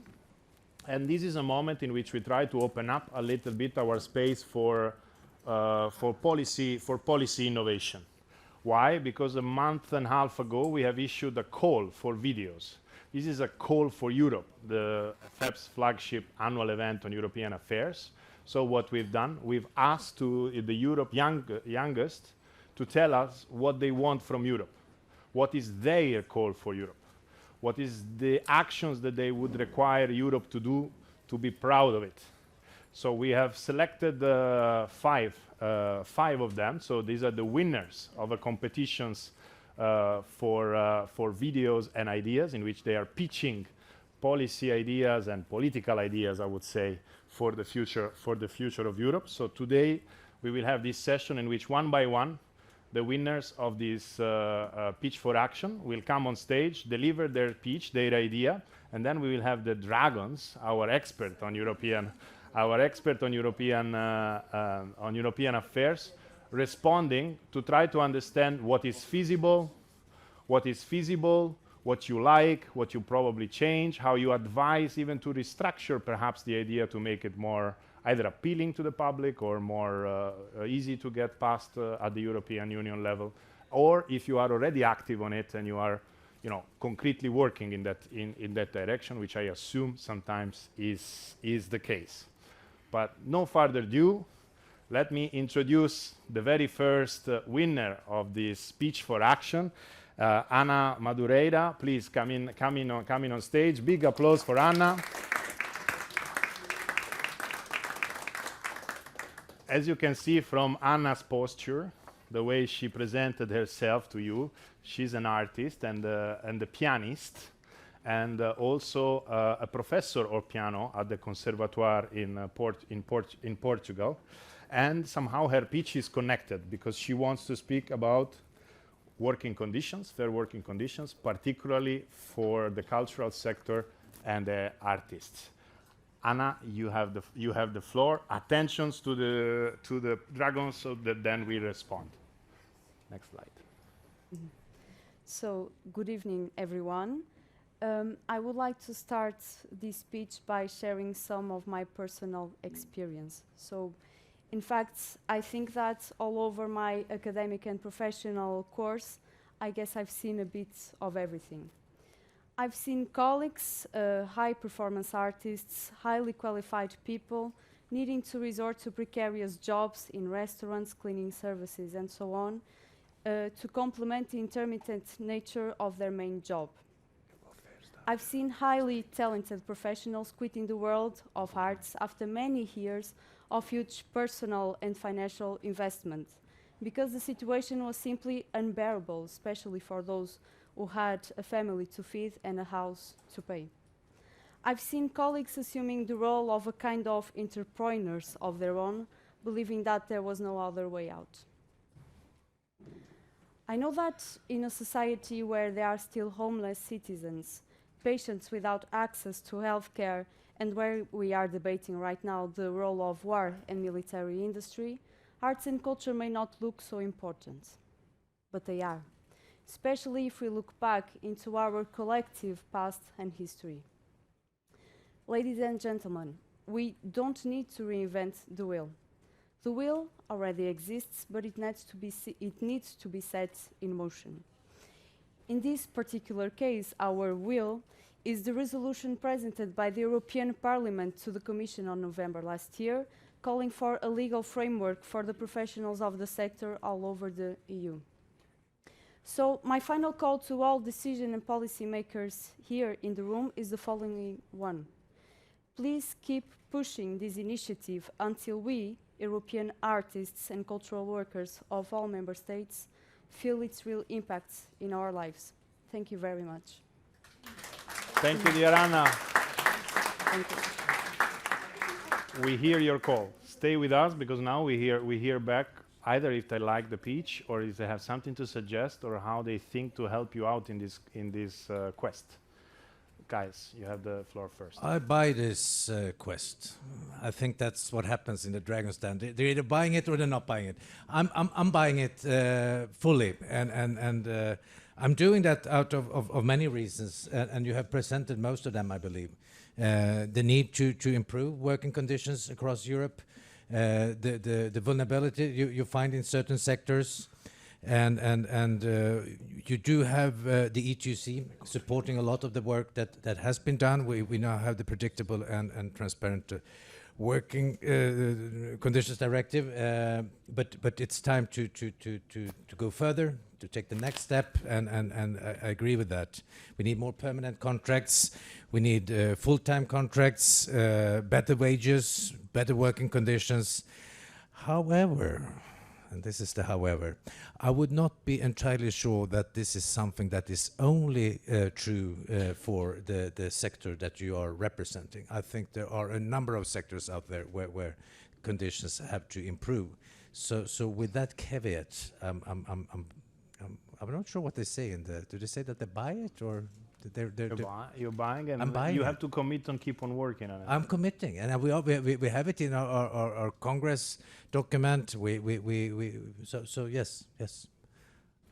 I can continue, but I don't think I think it's not very snappy, is it? Let me hear from Cinzia, the representing Will and the Economic Committee. Well, representing the trade unions, okay, I share what Klaus Michael said. I also represent SOC, the social section of the Economic and Social Committee. Now, this is, of course, an area where we are working, which means an area, as we said, not only regarding artists. Artists are considered autonomous workers in many of our countries. They are considered autonomous workers. And autonomous workers do not have regular protections. And as you said, the working conditions are very fragmented because it depends the periods you work, the periods you don't work. We know about the theaters, actors, and so on. So this is an area where we also have bogus self-employment. So one thing is to be a real autonomous worker, and this is a category that we have at European level, that we have in all our countries. And then, of course, we have to deal with the specific sectors. You talk about the artist area. There is this resolution of the European Parliament. We need to give legs to these political instruments, to be very honest, because, okay, it is a general commitment, but we need actions. But on the other side, also to address bogus self-employment, what it means, because if there are areas in which we can build a regular contract, where we can build a regular working conditions, and of course this is but in different sectors like yours, this is a real challenge. But we need to give continuity to this approach. Thank you. Bruno, perhaps, and then Yannick to conclude.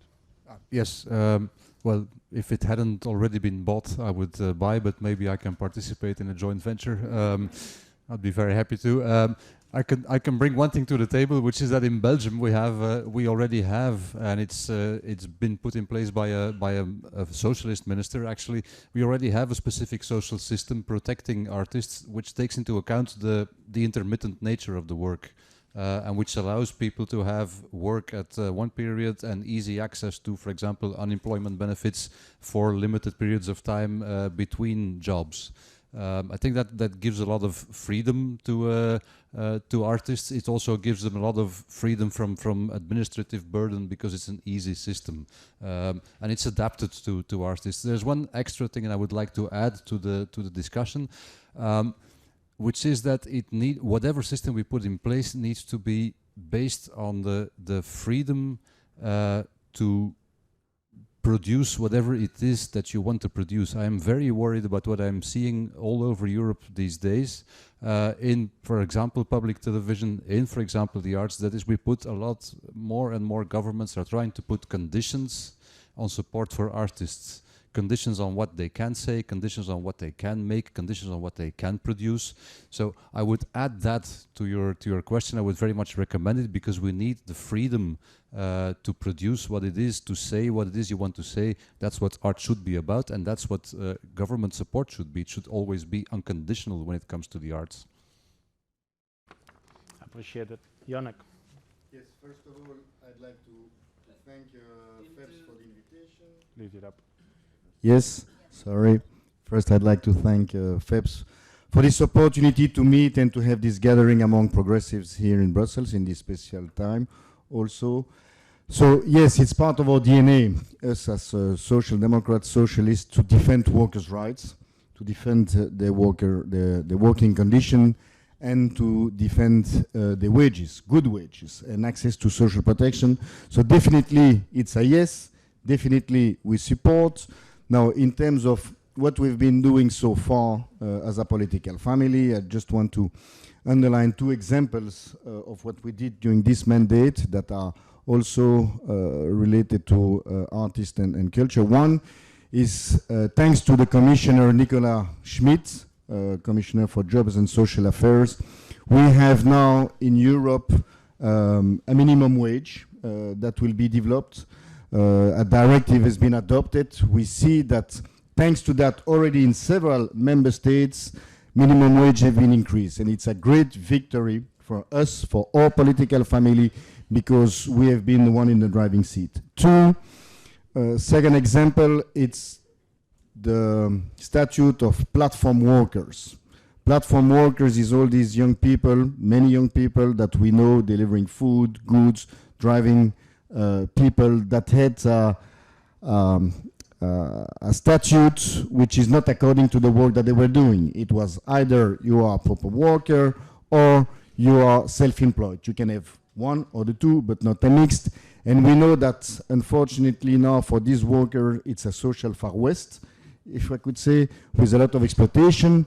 And also, thanks to Nicolas, we have now a directive. I think that I've seen somewhere in the audience Sylvia, that is the assistant of Elisabetta Gualmini. We can applaud her, please, because she worked a lot with Elisabetta to make this pass in the European Parliament. It was really a tough fight against the lobby, against a lot of big industry, and thanks to the work that they've been doing, we managed to have that.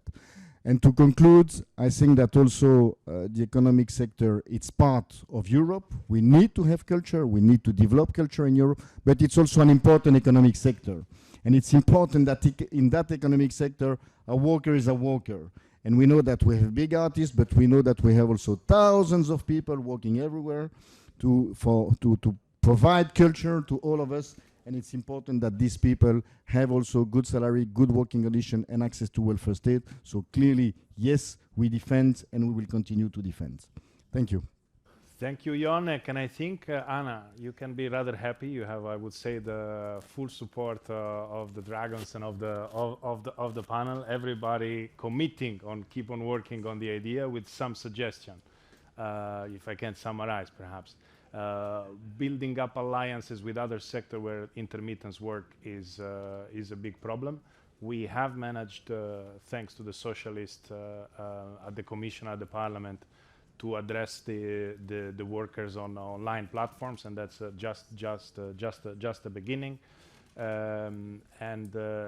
Indeed, there's much to be done as well in learning from other countries, Belgium and also France. Perhaps in this direction, the European Union should move in recommending member states to learn from those that have a sort of protection for artists.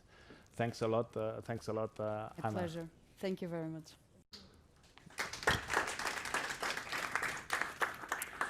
And we go up next, Evelyn Lovstein. Please join us on stage. Evelyn is, among other things, a member of the Job Guarantee Coalition and a member of one of the organizations behind it, Our Global Moment, and therefore I suppose that you're going to speak about the European Job Guarantee. I have this feeling. Please, Evelyn.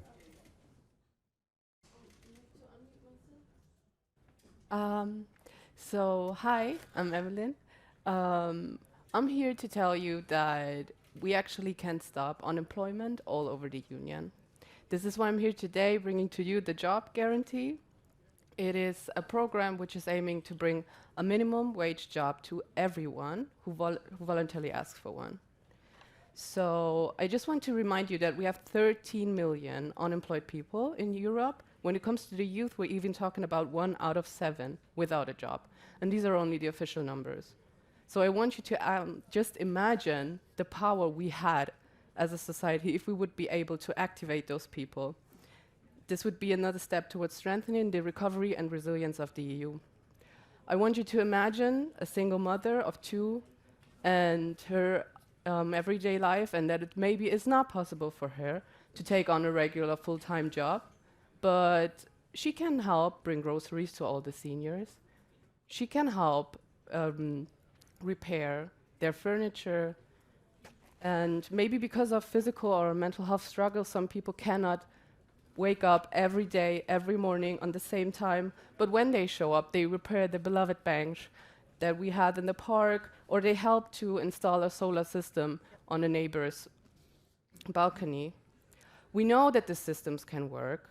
We not only have tried it in the New Deal in the USA, but we have experiments here in Europe. We have experiments in France, Belgium, and most prominent probably in Austria, in Marienthal, where we not only learned that all the people who were offered a job took the job, but we also learned that the costs of a European job guarantee are not bigger than the costs of unemployment.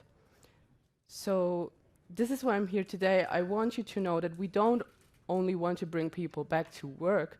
We want people to bring them back to society, to communities of care, and build trust in our institutions.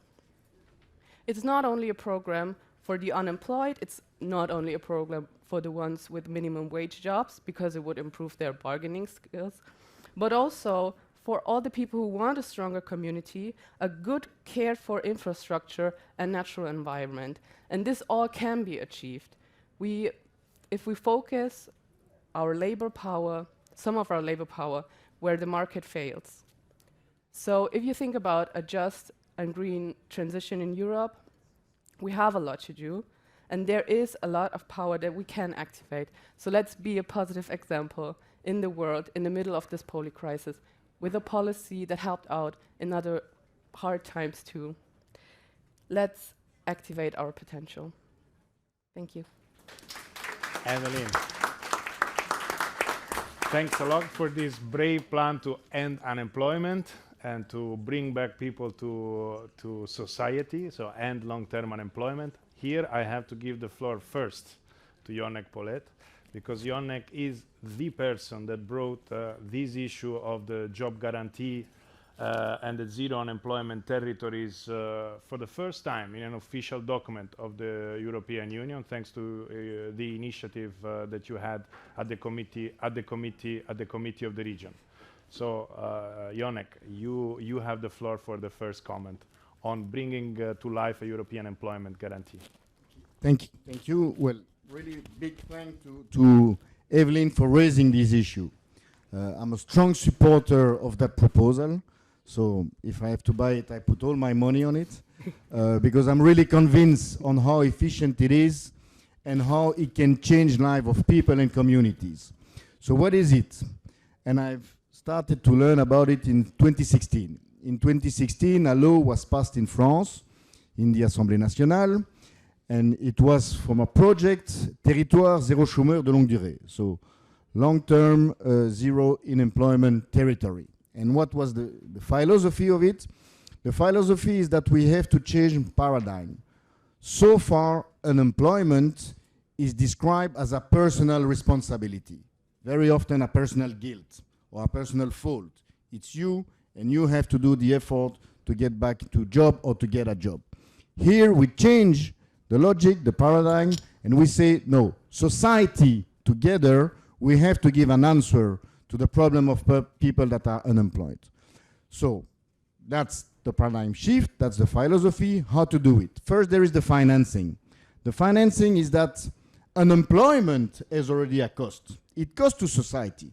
It costs money, but it costs also in kind of a long-term effect. So what has been done is the money that is dedicated to unemployment benefit, we activate it to provide a salary to these workers. These workers, they have a contract, indefinite contract, and they have at minimum a minimum wage. So we answer to the question of how to finance it. And then to do what? To do what is to answer to a social or an environmental need that is not fulfilled yet in the community. So it's not very clear, but you describe a bit what it is. So to be very clear, it could be to support elderly people, it could be to do some things that are part of the green transition, to help young people, to be active in a sports club, all needs that are there in the society but are not fulfilled. And the beauty of it is that it's on a voluntary basis. It's something that is built up collectively at the local level, so people decide what is important to do in the community, and so they are really part of the project. And we have seen that in many countries. In France now they have more than 60 projects. In Austria, in Belgium there is 17 in Wallonia. Myself, I want to develop one in Brussels, in my district, in Berchem-Saint-Agathe. I'm elected in that commune, but also in Italy, in Rome they are developing it, in the Netherlands, in Groningen, in Berlin, and so on, and so on, and so on. And that's why I think that it's a great project. What we had recently is that, as David mentioned, we had a report in the Committee of the Region that was adopted, promoting the idea, and we had then support in the European Parliament with several MEPs, just to mention Agnès Jongerius from the Netherlands, PvdA, also Aurore Laluc from France, that helped and that pushed the idea.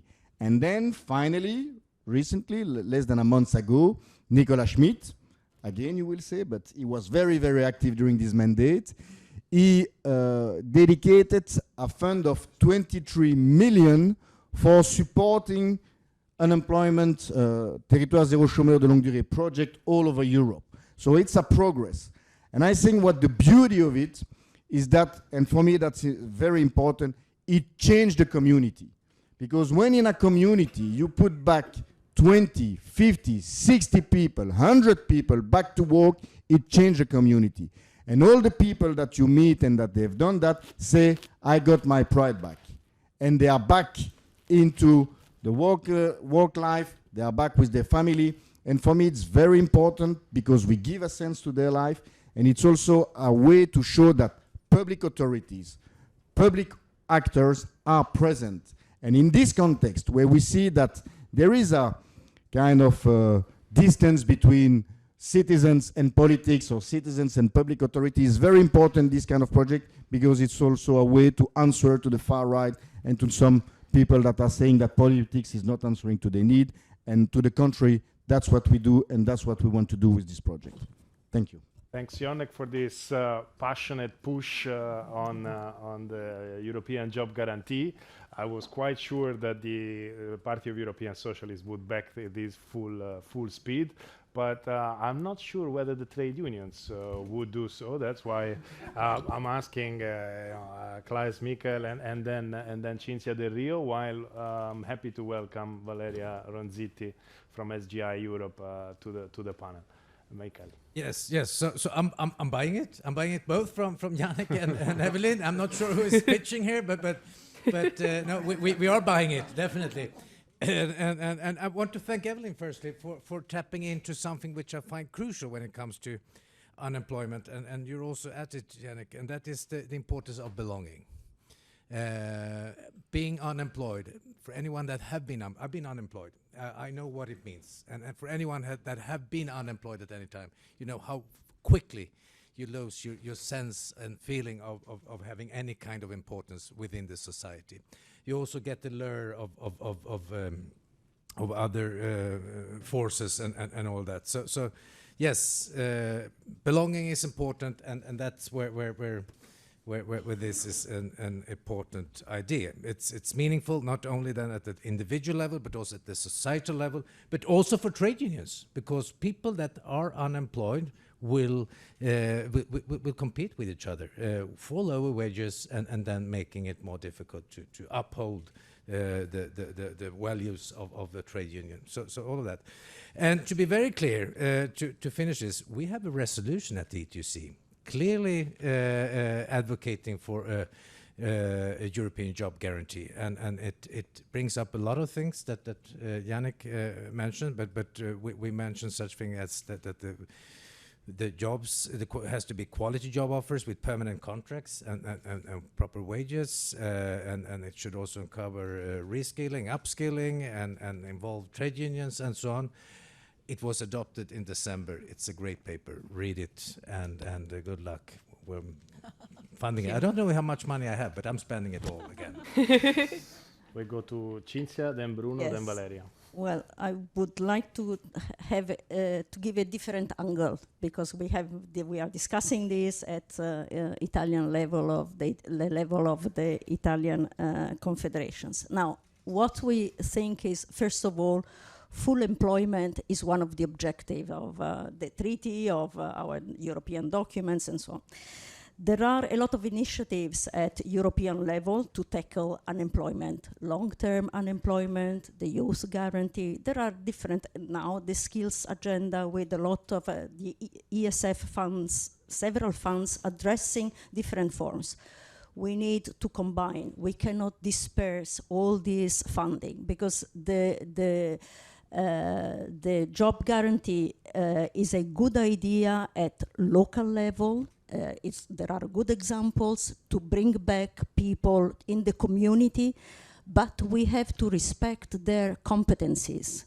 We have to invest in their skills, in what are their capacities, and not exploit the situation at local level. This is something that we are looking at. There can be useful in the local communities that they come back, if in the communities which can afford to sustain this. So what we see is, first of all, we need to combine active labor market policies, because we need to combine all this. Then we need to better use European funds at local level, using the cohesion funds, the ESF fund, and the other funds, in order to have a strategy also at territorial level. Who are the unemployed? Which age? What are their competencies? And accompany them. So the job guarantee is an instrument among the others, but we need more at even at territorial level, to combine it with the other instruments, and especially with the other financial instruments, national, because there are national investments and public investments, and also combine it with the European ones, so that we can have more a strategy at local level also on who are the unemployed, why they are unemployed, what is the industrial base at territorial level, where better they can be employed. So all this is not yet well developed also in my country, so we have spot, and so we need more a consistent approach. Thank you, Cinzia. Well, I think I see another joint venture coming up here, because actually those two ideas are completely not incompatible. On the contrary, because the way you and you, Evelyn, describe it is, and how we do it already in Belgium and Wallonia, it is using the money for unemployment benefits that are already being spent by national governments, by national social security systems. It is just a way of changing the narrative, how we deal with long-term unemployed people, instead of telling a story about we need to cut their benefits and so they will chase them back to work. It's a positive way of bringing them back to work. And it is completely not incompatible with instruments like, for example, the skills agenda or a just transition fund, because you can combine them. Ideally, and one of my slight reservations with a system like this is that you might have people that get trapped and stay stuck in this kind of system. But starting them on this kind of initiative with added help from, for example, a just transition fund, to bring them into skills that we need for this green transition, for example, building renovation, etc., would be a perfect way of reactivating these people and giving them a positive story of progress, of reintegration, of contributing to society without being pushed or being harassed by national social security services. So please do, if you need a negotiator to put together the joint venture, I'm available. I'll be very happy, because I think we can write a very positive story with that. Thank you, Bruno.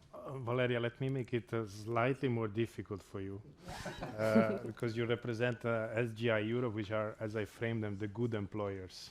The employers that defend, somehow bring forward the public interest, big utilities, hospitals, and so on. But one of the, I would say, usual right-wing comments when we speak about job guarantee programs or public sector-led job creation initiatives is that these will bring a push to increase salaries, because you decrease the unemployment, and then somehow one of the results that we look at is not only to have less unemployment, but also to increase the salaries. That's why we mentioned minimum salaries. Is this going to be ever accepted by the employer? Is it something that there is some good from the way that you see from public creation of jobs? First of all, thank you to make my life even more difficult than it is from scratch, because indeed I am the less usual voice, I would say, in this panel. And as Valeria, I would buy everything. Actually, I'm very sorry that I missed the pitch of Anna. So it was very important, because culture for us is a service of general interest. But then my life is difficult, because in my real life, my job is paid not as Valeria, but as the General Secretary of an employers organization. And whereas we are the employers that look for the well-being and not for the profit itself, we are still employers. And by the way, employers that private business consider not to be real employers because we are paid by taxpayers' money. So you see, my life is difficult in whatever room I show up. Thank you. The problem is not about wage increases, so this would not be the drawback I would see in this example. The real question I would have as a possible buyer of the project is, are you sure that this would structurally solve the problems of those who are far away from the labor market, and would it structurally solve the problem of a region and communities that need to be revived? So I'm a bit aligning with what Cinzia was saying, maybe making it a bit sharper in the sense that I don't think that ETUC or any trade union is against the concept of guarantee as such. We as employers, not that we are against, but we really see that is absolutely not enough. Is not the answer, is not the panacea for everything. And it's interesting that you mentioned the French example, because we have a lot of members that have used the emploi aidé in the French case, especially to recruit finally people in the care sector that was suffering of years of underinvestment. So this kind of facilities for the employers to recruit made a lot of new people, also those who were farthest from the labor market, come into the sector finally. But then when the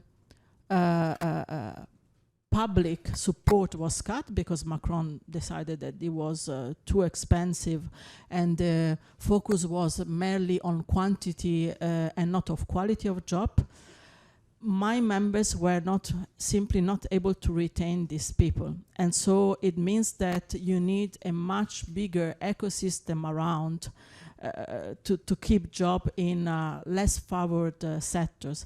And another question that you need to ask yourself when thinking at this kind of instrument, and here I sound more as a trade unionist, but there is the issue of quality. What kind of job are you able to create with such a guarantee? Are they quality job? And contrary to the Brussels bubble narrative, we as employers also have an interest of having quality job created because they are long-lasting. You can invest in the people that will stay in the job, and the ecosystem is happy. So not a how do you say, direct buy-in before you are able to enrich your guarantee with other instruments around. Thanks, Valeria. I take from you and Ni. And Ni is a yes, but maybe from the others, at least if we can gather, taking the perhaps Cinzia's suggestion in, if not a European job guarantee, but a European initiative to support local level initiatives, so that we scale up what local employment guarantee, building up of the 23-24 millions that Schmidt made available in this one, but we need a commitment to keep it alive in the next Commission work plan. Can we push on it? I don't hear the passion there. Yes, Can even we push me. on it? Can we push on it? Yeah. Thank you, Evelyn, and thanks to Dragons. Thank you.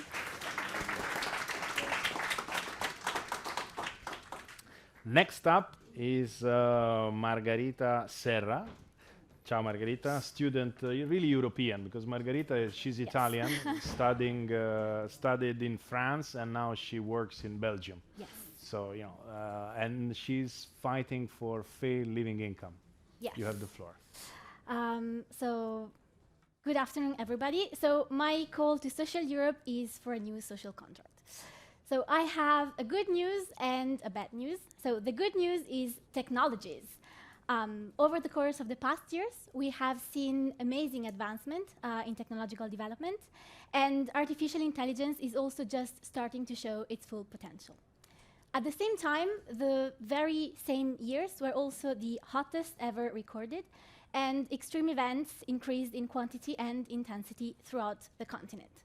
So the bad news is climate change, and it is forcing us to rethink the way we live, the way we produce, and the way we consume. And we also have to think about how to make this more green and more sustainable. So what we can see is that the digital transition and the green transition are already taking place. So change is happening, but it needs to happen more quickly and needs to be done even more. And what we're also seeing is that the twin transition is also already creating winners and losers.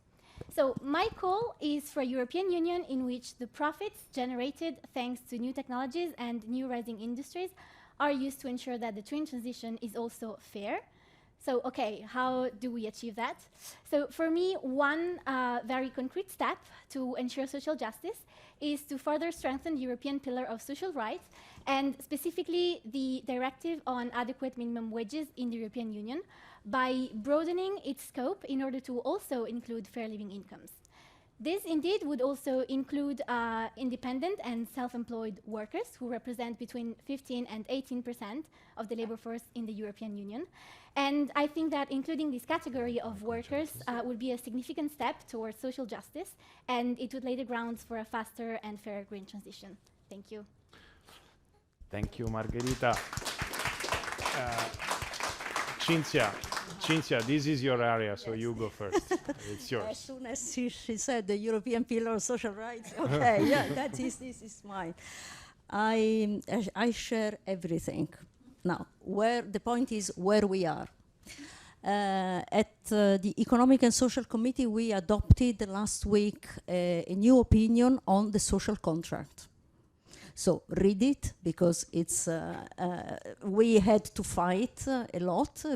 As you know, in the committee we are 3 groups, and the employers are very tough, because for the employers, you are among the good ones, but you know, the employers say, well, first comes competitiveness,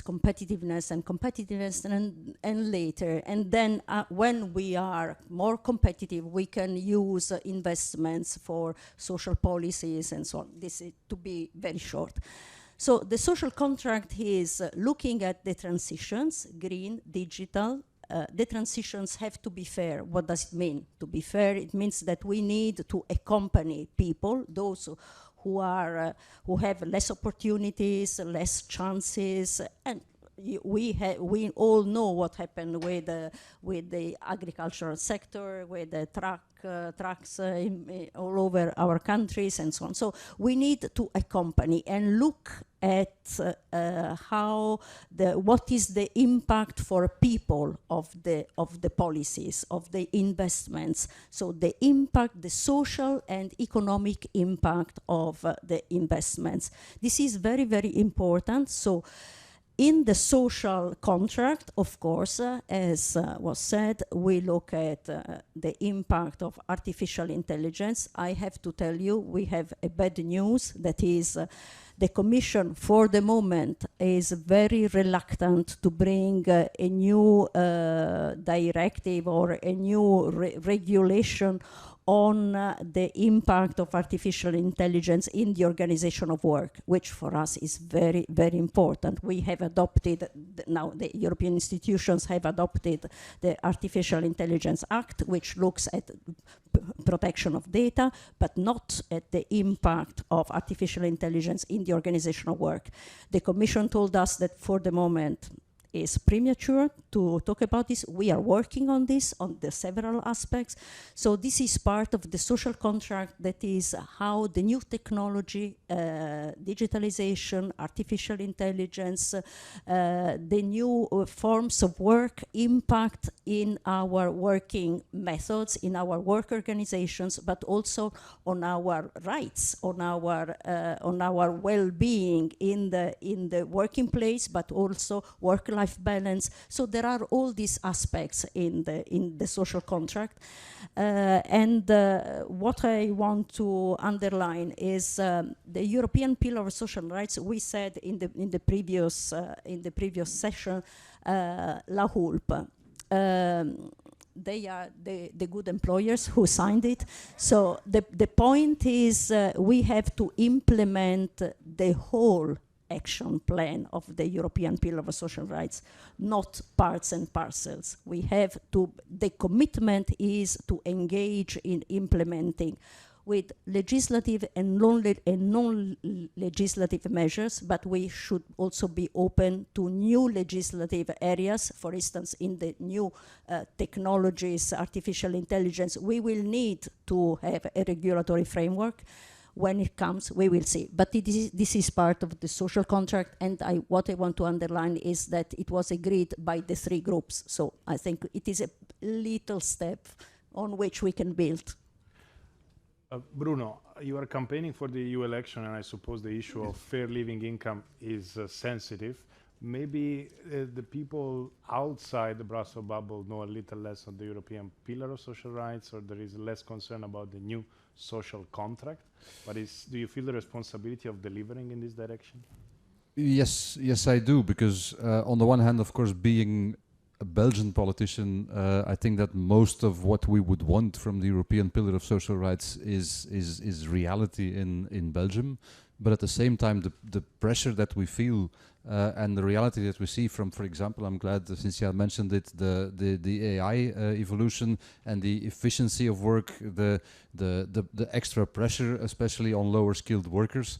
I think there is, even in Belgium, a real necessity of guaranteeing, and that's an important answer to your question, of guaranteeing that all the productivity benefits and all the profits that come from using this new technology get returned to those who work in producing it, because the opportunities are immense, but the mechanisms, and I don't think we need many very sophisticated extra legislation.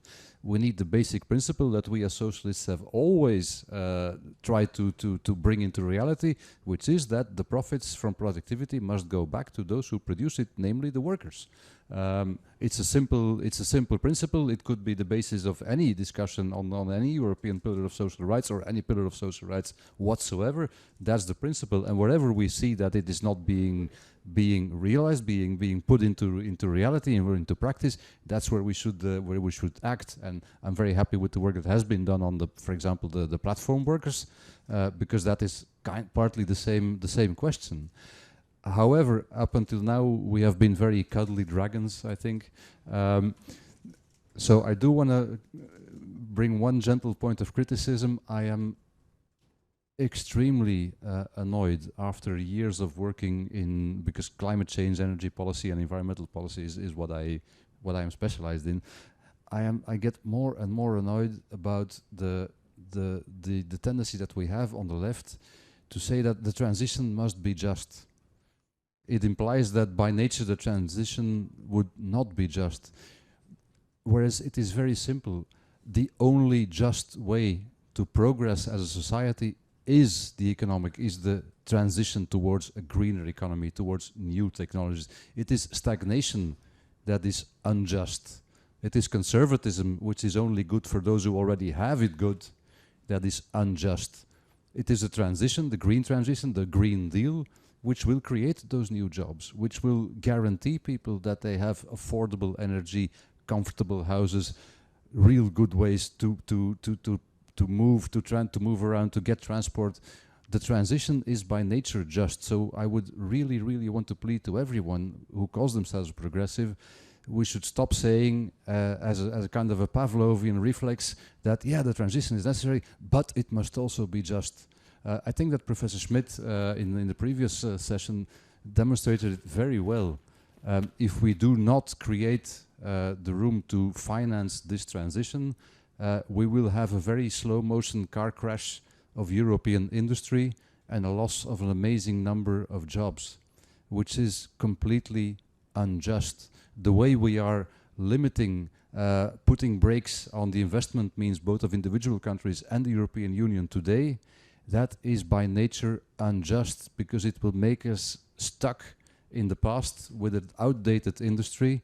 And if we continue doing like this, if we continue applying the budget rules as they have been sadly voted in the parliament a few weeks ago, I guarantee you that 20 years from now, the Chinese will be visiting Europe to see how people used to live in the past. And that is not the progressive ambition, the project that will get us forward as politicians or as a society. So please, transition is always by nature just. Thank you. Thank you, Bruno. You know, what you're saying resonates a lot also with what Enrico Letta was sharing this morning of Europe That Act. Thanks a lot. I see that the microphone passed to Jonek, so then we go. Jonek is okay, then Valeria. Okay, and okay. And Klaes Mikael. Okay, thank you. I think that what is at stake with the new social contract is that we ensure that we are able, that in this social market economy, that we are able to continue with the welfare state that we have and that is so efficient with our European social model. And that's what we have to prepare with this twin transition. And I was agreeing with Bruno saying, except that the transition can be unfair. So I think that it can be unfair because at the end of the day, it's a matter of political decision. And it's a matter of seeing who will protect or who you try to accompany in this transition. Because if people are not supported or accompanied in this transition with skills, with projects, with subsidies, they may be the victim of the transition. And that we have to be careful of that. But what I think also with this transition is this transition is needed. So when we hear about pause, we have to say no to a green pause and no to a social pause. Because if you hear to some also, it's the return or it's austerity policy and it's a stop on social, we don't have to do too much, and then it will be a pause on green too, because green we go too far or too fast with the Green Deal. And that I think is a mistake, would be a mistake.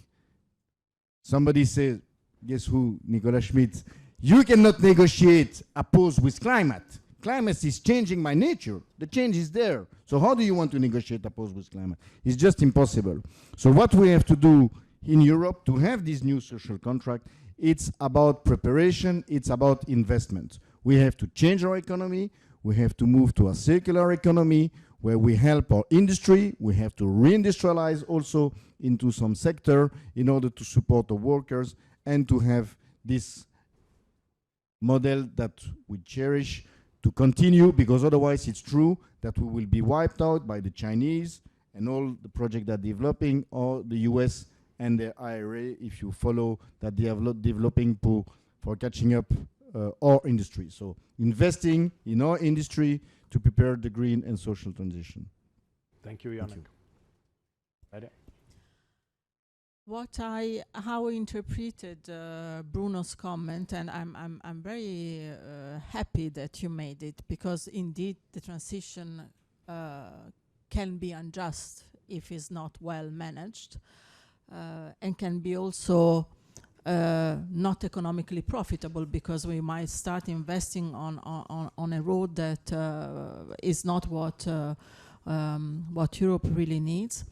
But I think I saw in your comment the will to bring the positive aspect that sometimes I don't see enough in the progressive world, in the sense that there is a tendency also on the trade union side to focus more on the job losses than on the job creation potential of the transition. And that's what I think we can help in this positive narrative. How can the transition really shape the future also of the industry? This absolutely old-fashioned and primitive dichotomy that some employers bring on, yes, but in order to be green and social, we first need to be competitive, is just something that is not economically viable. You need to bring everything together.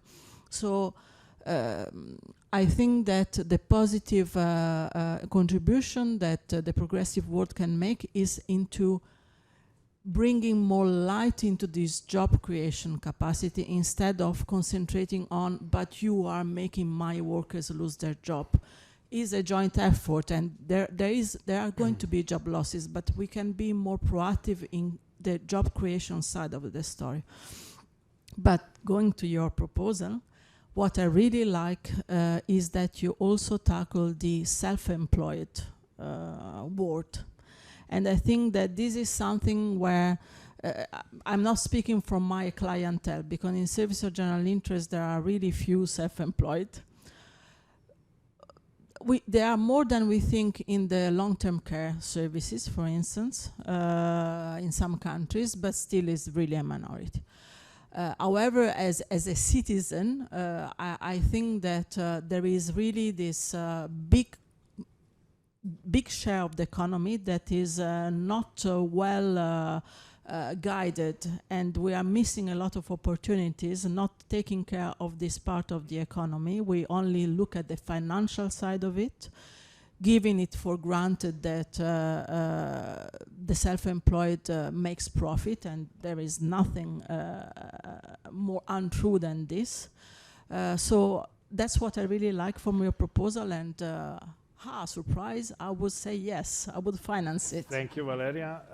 Klaes, Mikael, I give you the floor with a little commercial break from the side of FEPS, also to redirect the question.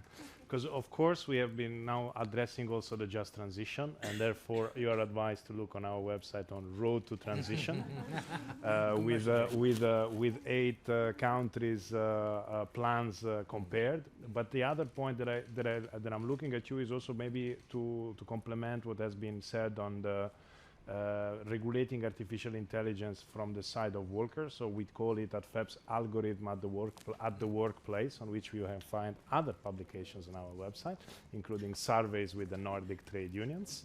And the other point is, I think, responding very much to the fair living income is something that also the trade unions have been putting forward, if I'm not wrong, including FEPS on our last publication on the European Pillar of Social Rights, on the need to have a directive on minimum income at the European Union level. Can we stand besides that? Now we've done a lot on minimum wage. Can we also go in the direction of minimum income? Wow. Yes. So thank you for the pitch. Thank you for the additional issues there, which not matching anything of what I intended to talk about here. But you're perfectly right on algorithms. The world of work is changing, and it's changing very quickly. It's changing in a way that we now also have change reaching workplaces and people that are not as accustomed to change as many of the groups. Blue-collar workers are. So now it's also affecting white-collar workers, and I think that's where AI is going to tap in and make big differences for groups of people at the workplaces that are not accustomed to change in the same way as or in a very dramatic time. So this is the super election year. Half of the world's democracies are going to elections. We're going to vote. And it's a crossroad in many ways, and also here in Europe with European elections. But also if we go to America, I mean, there's a lot of things happening. And that's where I think that the new social contract is very important, because it's also about how we win elections.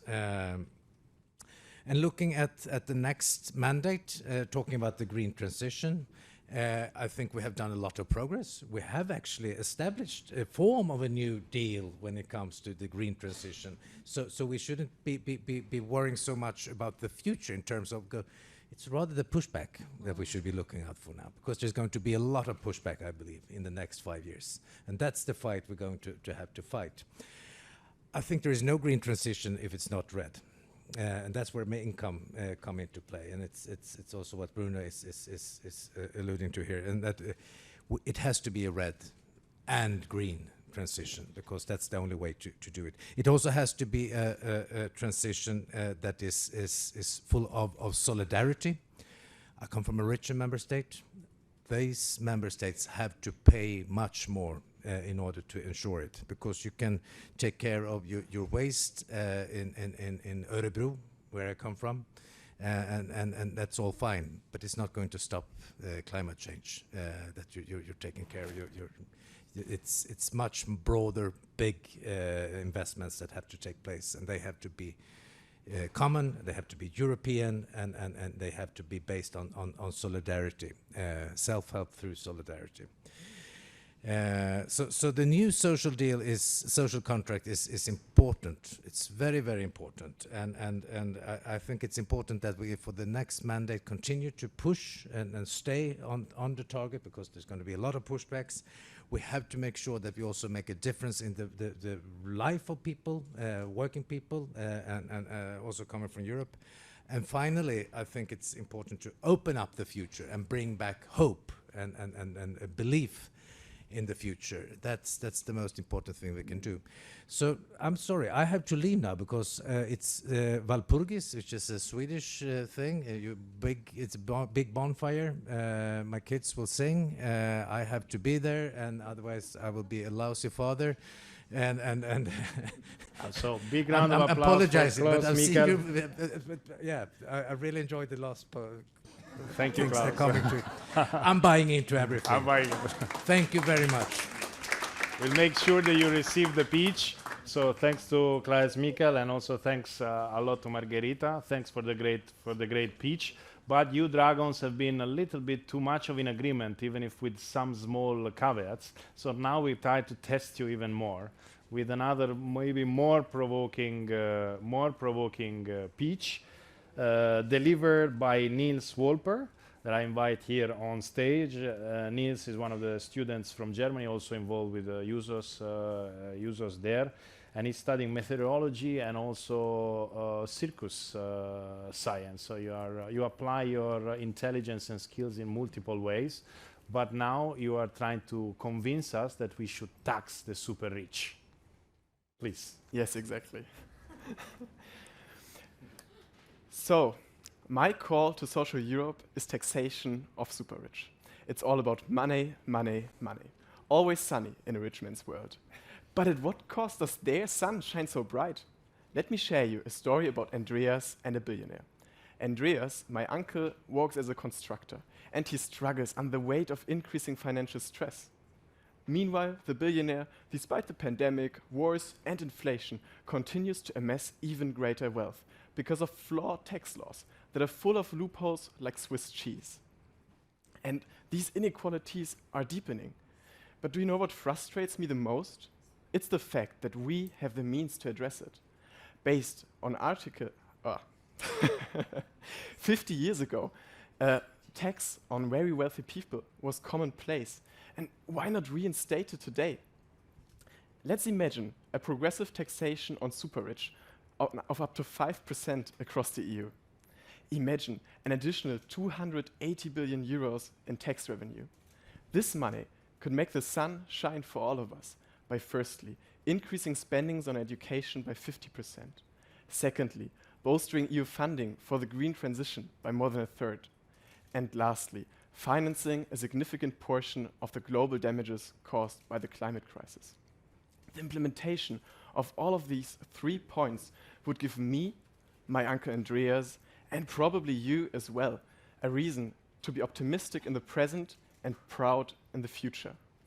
And let me share, there's also a way to achieve it, because based on Article 115 of the Treaty on the Functioning of the European Union, the European Commission can propose a directive for progressive taxation on super rich to make also the wealthiest pay a fair share into our society.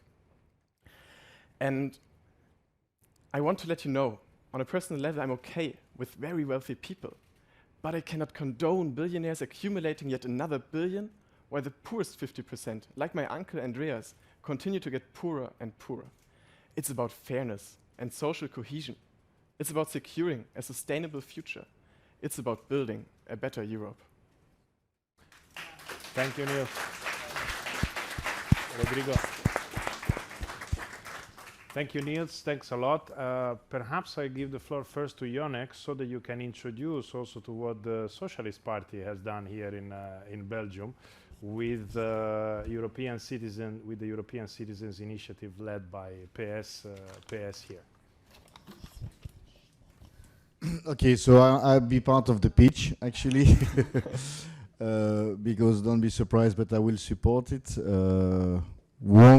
support warmly this proposal. So, yes, indeed, this proposal also is really put into practice, into motion, in order to convince the European Commission to take initiative.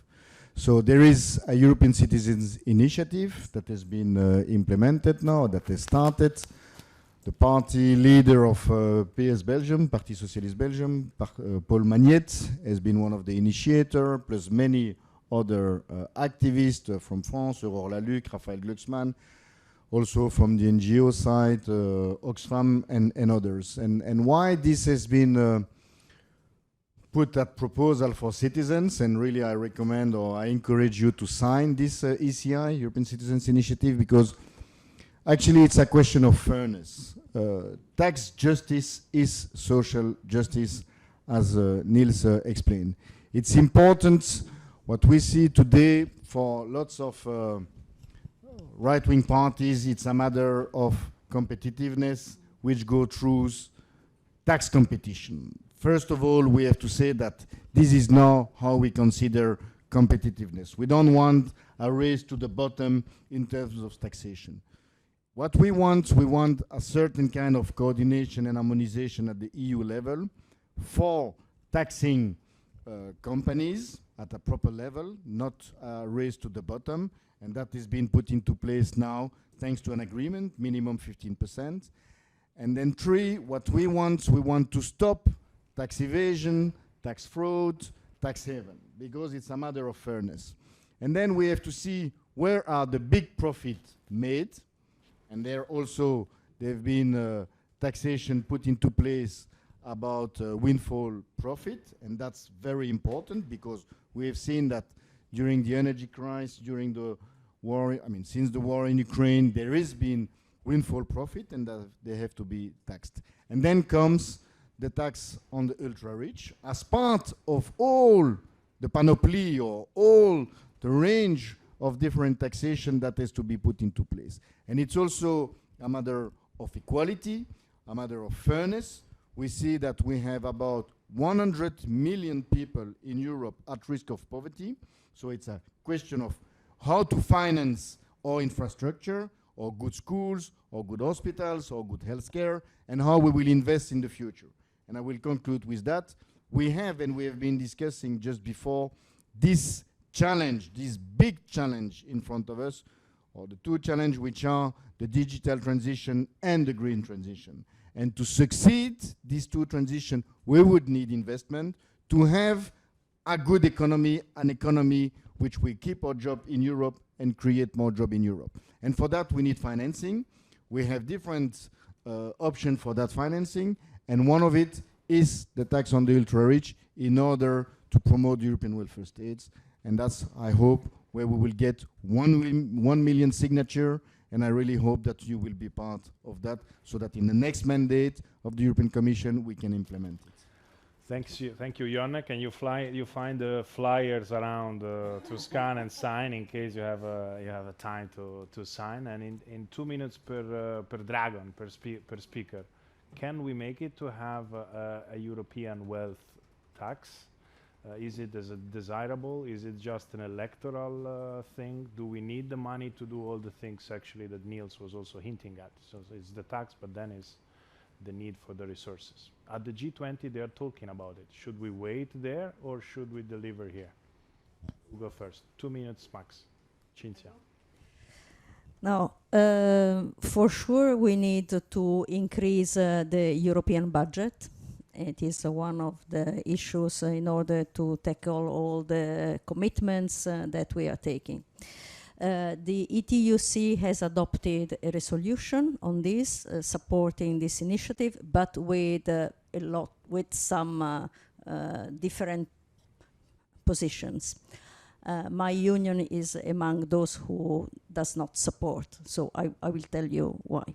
At European level, in the European Economic and Social Committee, we do not have a common position. So just to put everything on the table.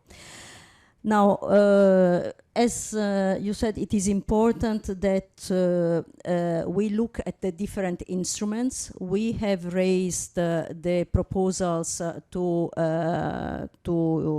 tax extra profits of big pharma, energy enterprises in this period, in particular, enormous amount of extra profits made of speculation.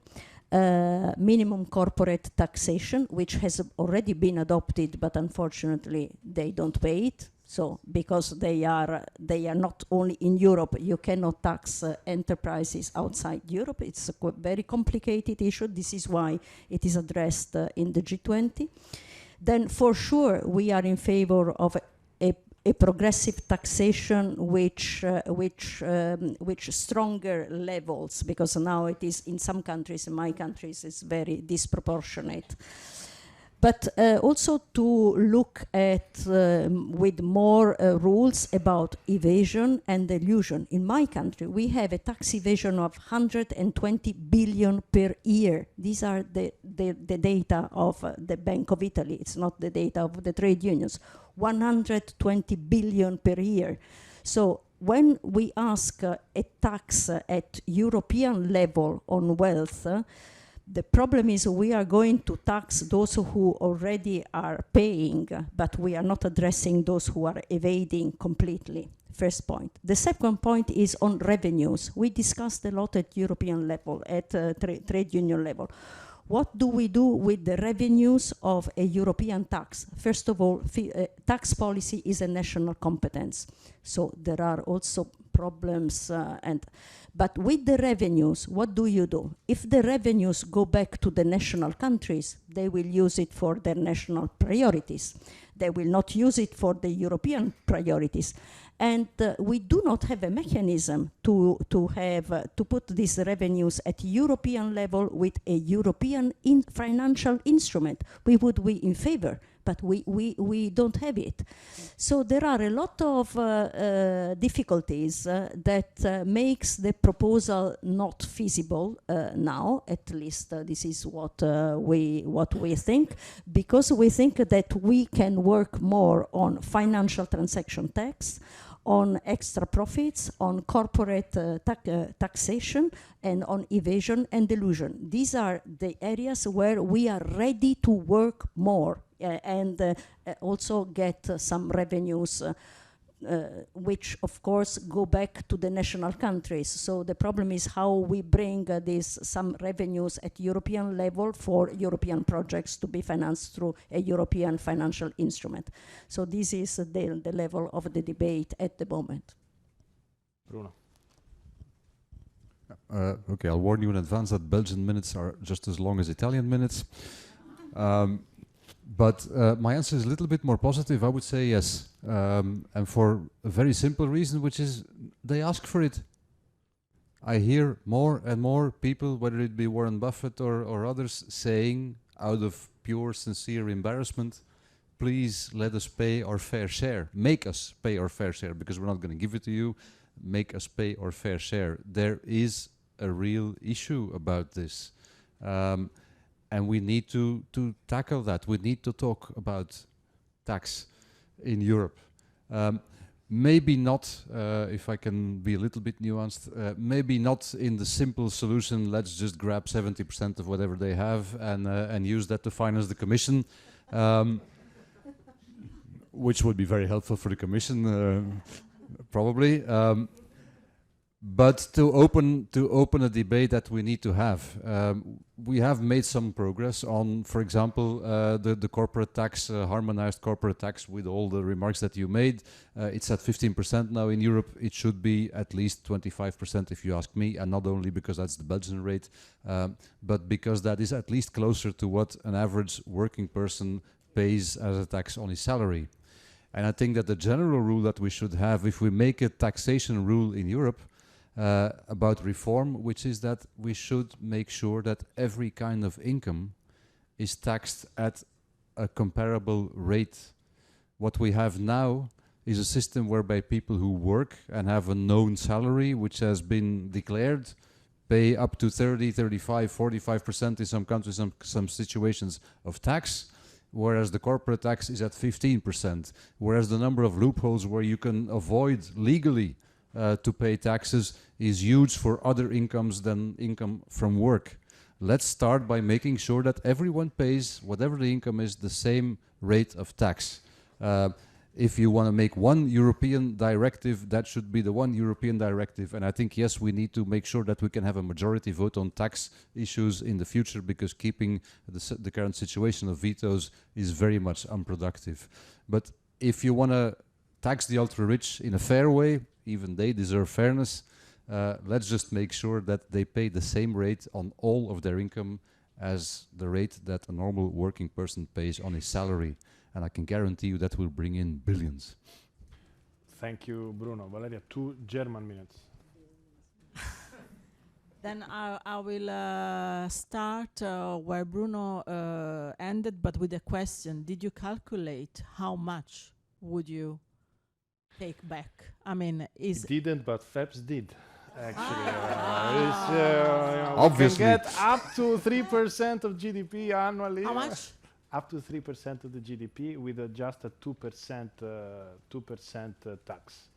So, and there are many different estimations depending on how in the end you will tax it, of course. But it's a sizable part of the GDP, assuming that you do it at the European Union level, so that the fact that they don't move that easily, they have to remain in Europe. So sorry, I gave him a moment of glory. Commercial break. But European I would say tax. just to keep it short, as you asked, I see this issue a bit like the job guarantee one as something really much more complex than, sorry to say like this, a slogan. I mean, I am here to play the nasty person. Tax the rich is much more complex.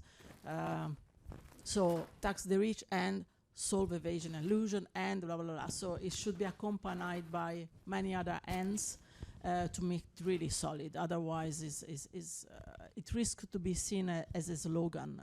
We need more. So make taxation fair is maybe something that could embrace all the categories that need to be looked at.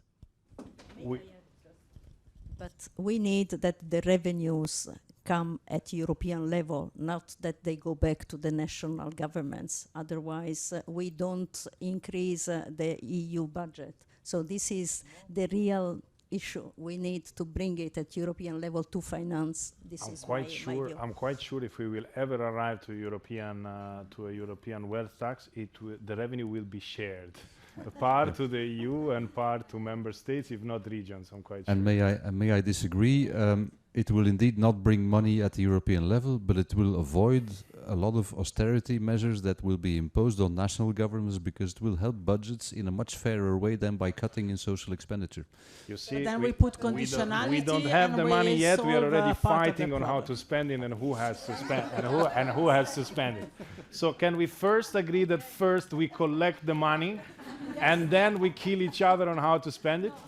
So everybody now go and sign the petition on the Commission website. We really need to reach 1 million signatures by October, because we don't want to give the feeling that there's not enough people asking for it. So first, and that is basically to ask the Commission to table a proposal. It's not deciding now on the design of the proposal. It's to open officially a table for negotiations, and then we will kill each other on which level of government should have it. But first, let's force the Commission to make a proposal.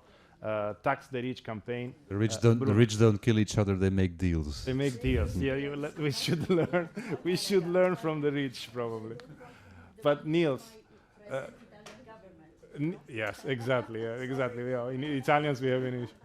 Nils, thanks a lot for bringing this to our attention. We will do our utmost to tax the ultra rich or the billionaires. A big round of applause for Nils.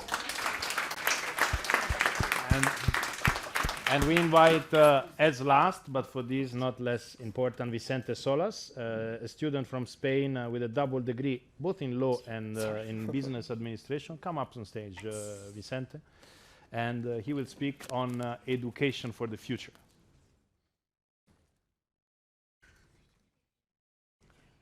Mic on. Now? Yes. We have also social media in front of you, so don't feel pressure. Please. My call to social Europe is a call for unity, a call for solidarity. Let me introduce a fact. According to an UNICEF report, 1 of 4 children in European countries are in risk of poverty or in risk of social exclusion.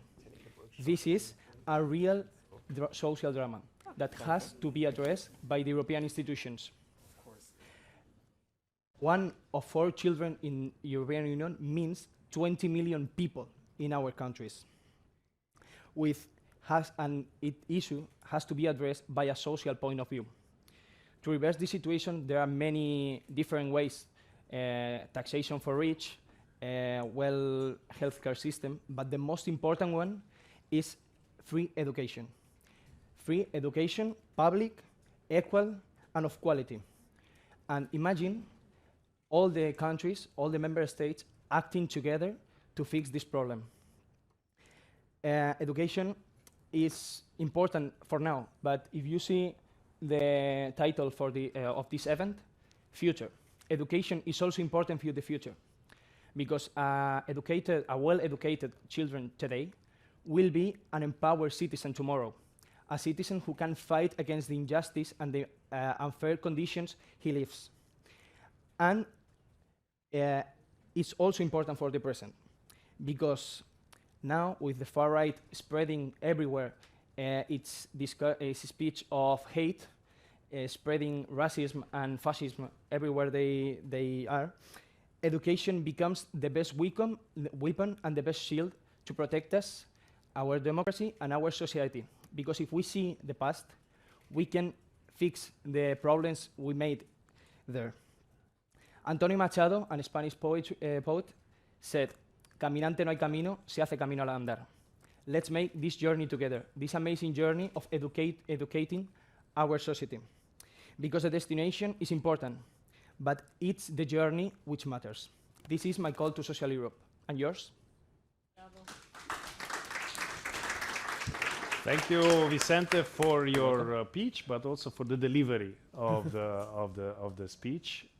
Cinzia, I'm looking at you because probably you have something to share in this direction. Yes, okay. I fully agree, Vicente. I think this is a commitment that we cannot avoid, that we cannot but implement.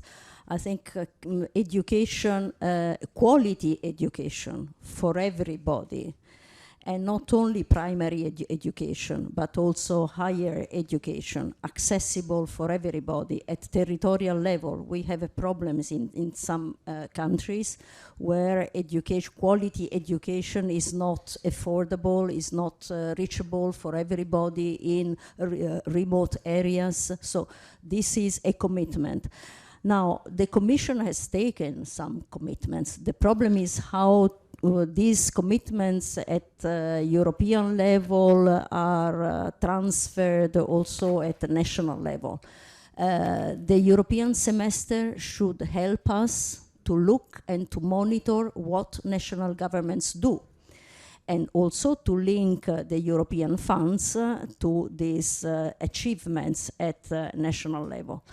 There is a lot to do, in particular to allow access also to vulnerable groups, and I include migrants. In my country, we have a huge problem, in particular children, migrants' children, non-accompanied, it's a huge issue.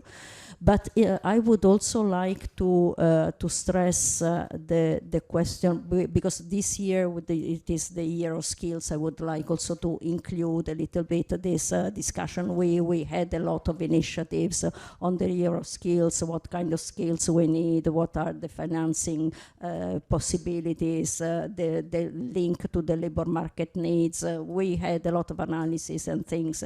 There are instruments, there are also European funds which are very fragmented, not well used at national level, let's be frank also on this. But what is really also very important is the accompanying young people when they are in the age of 14, 15, 16, to really be accompanied to their school, to the high school or high level vocational training. We have a problem of vocational training in many countries. My country is one of those. So we really lack these investments in children and youth. So I fully support what he said. I would like to say that we have carried out an analysis on the national recovery and resilience plans, how much is been devoted for the different policies.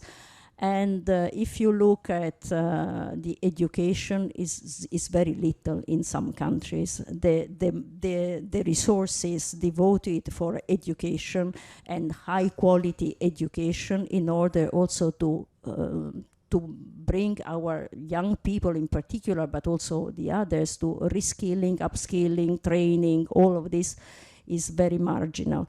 So there is a lot to do at national level, and also involving the social partners at territorial level and the other organizations at territorial level. This is not really well done. So I fully support your message, and there is a long way in front of us on this topic. German minutes. Yes. Well, I think that the message is, apart from being very well delivered, which was not a criterion for the Dragons, I think, but it was, is of course totally true. It is maybe not 100% European, as education systems are still by nature and maybe logically national systems. What the Commission or Europe could do is, but hasn't done as far as I know, there are provisions in the new rules on the semester to give some room for example, investments based on the European pillar, for investments in the transition, but the investments in education are not taken into account as an escape valve for the semester and for the judgment of the budgets, which is maybe a mistake, because obviously and you are very right in that. Education and the education system is one of the basic building blocks of our society.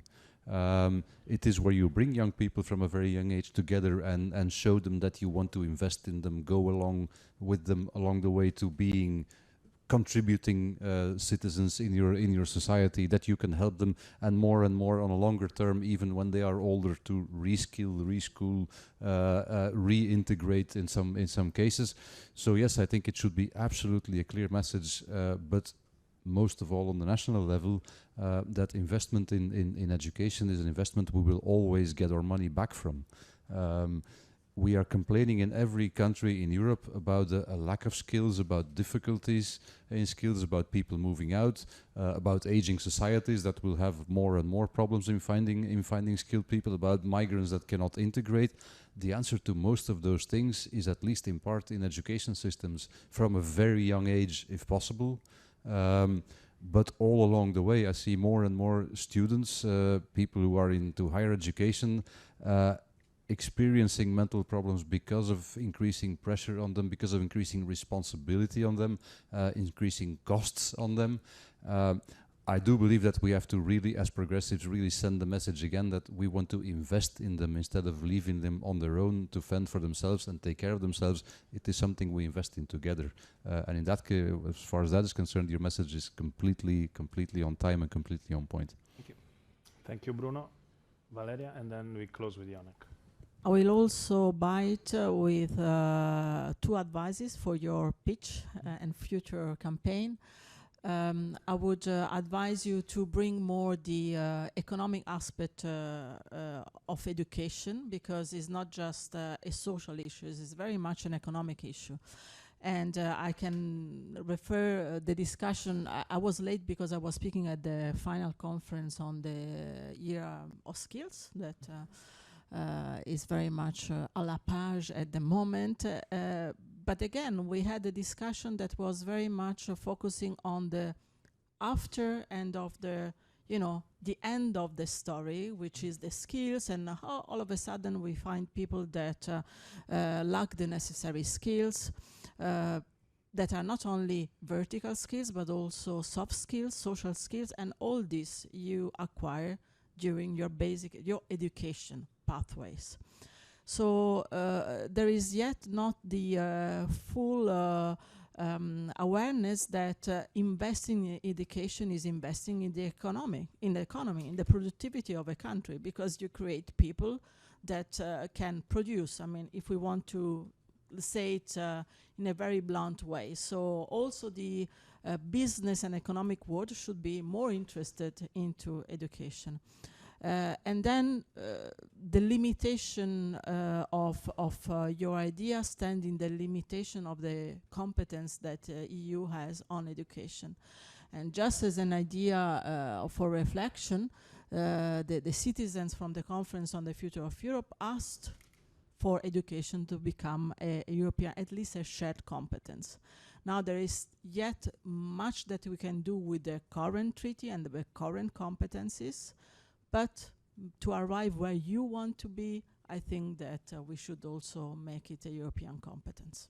Thank you. Thank you, Valeria. Yannick, short and punchy.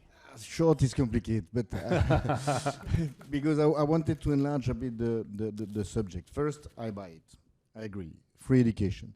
But your starting point was how to eradicate child poverty, because it was an answer to child poverty, good education. And you mentioned the figures, and we know it's frightening. And just to say on that, I think that we have to see it broadly than not just with education. First of all, most of the children living in poverty are children with a single parent, which is very often a single mother. And I think that this is something that is important to tackle, and it's about gender equality. It's about gender equality, it's about salary, and it's about all the facility for the family. And that, I think that we have to enlarge the picture, and it's important that we tackle that. It means that it's access to good job for the mother and the parents. It's also access to kindergarten, so which is lower age education. Then school, free education, because we know that even if it's, so to say, free, it is not. There is always material, food, and so on and so on and so on. So there must be lots of investment. And then there is housing, which also we need to develop at EU level a housing policy, because where you live is also part of the poverty. So it's a global issue that we need to tackle. To tackle that issue, what is again important is the question of, we come back to that, but the money. We have to defend cohesion policy, because cohesion policy is at stake. We see that it's how Europe can be present in our territories, in our cities, urban, rural area, and we have to defend that because there will be big discussion at stake. And then it's also important because it's both a national competence and a EU competence in terms of investment. And there we have all to make choice for whom we vote at the national level, also EU level, because what we will see now, we have seen that Paolo Gentiloni, when he was commissioner, or is still commissioner, he has implemented the treaty with the maximum flexibility available, with the general escape clause, protecting member states to invest, protecting workers, protecting citizens. So the next commissioner that will be in charge will be as important to see how we allow member states to make social investment. And what we need all to be mobilized for is to guarantee that all our member states can have social investment, which is education, healthcare, and so on, for eradicating child poverty and to keep again our model. Thank you. Thank you, Jonek, and this concludes the session. A big round of applause for Vicente and for all the others. Anna, Evelyn, Margherita, Nils. I hope they are still here, but you will meet them right away at the reception that is starting now right in front. So basically we have to cross the street and go to the Palais d'Académie de Belgique.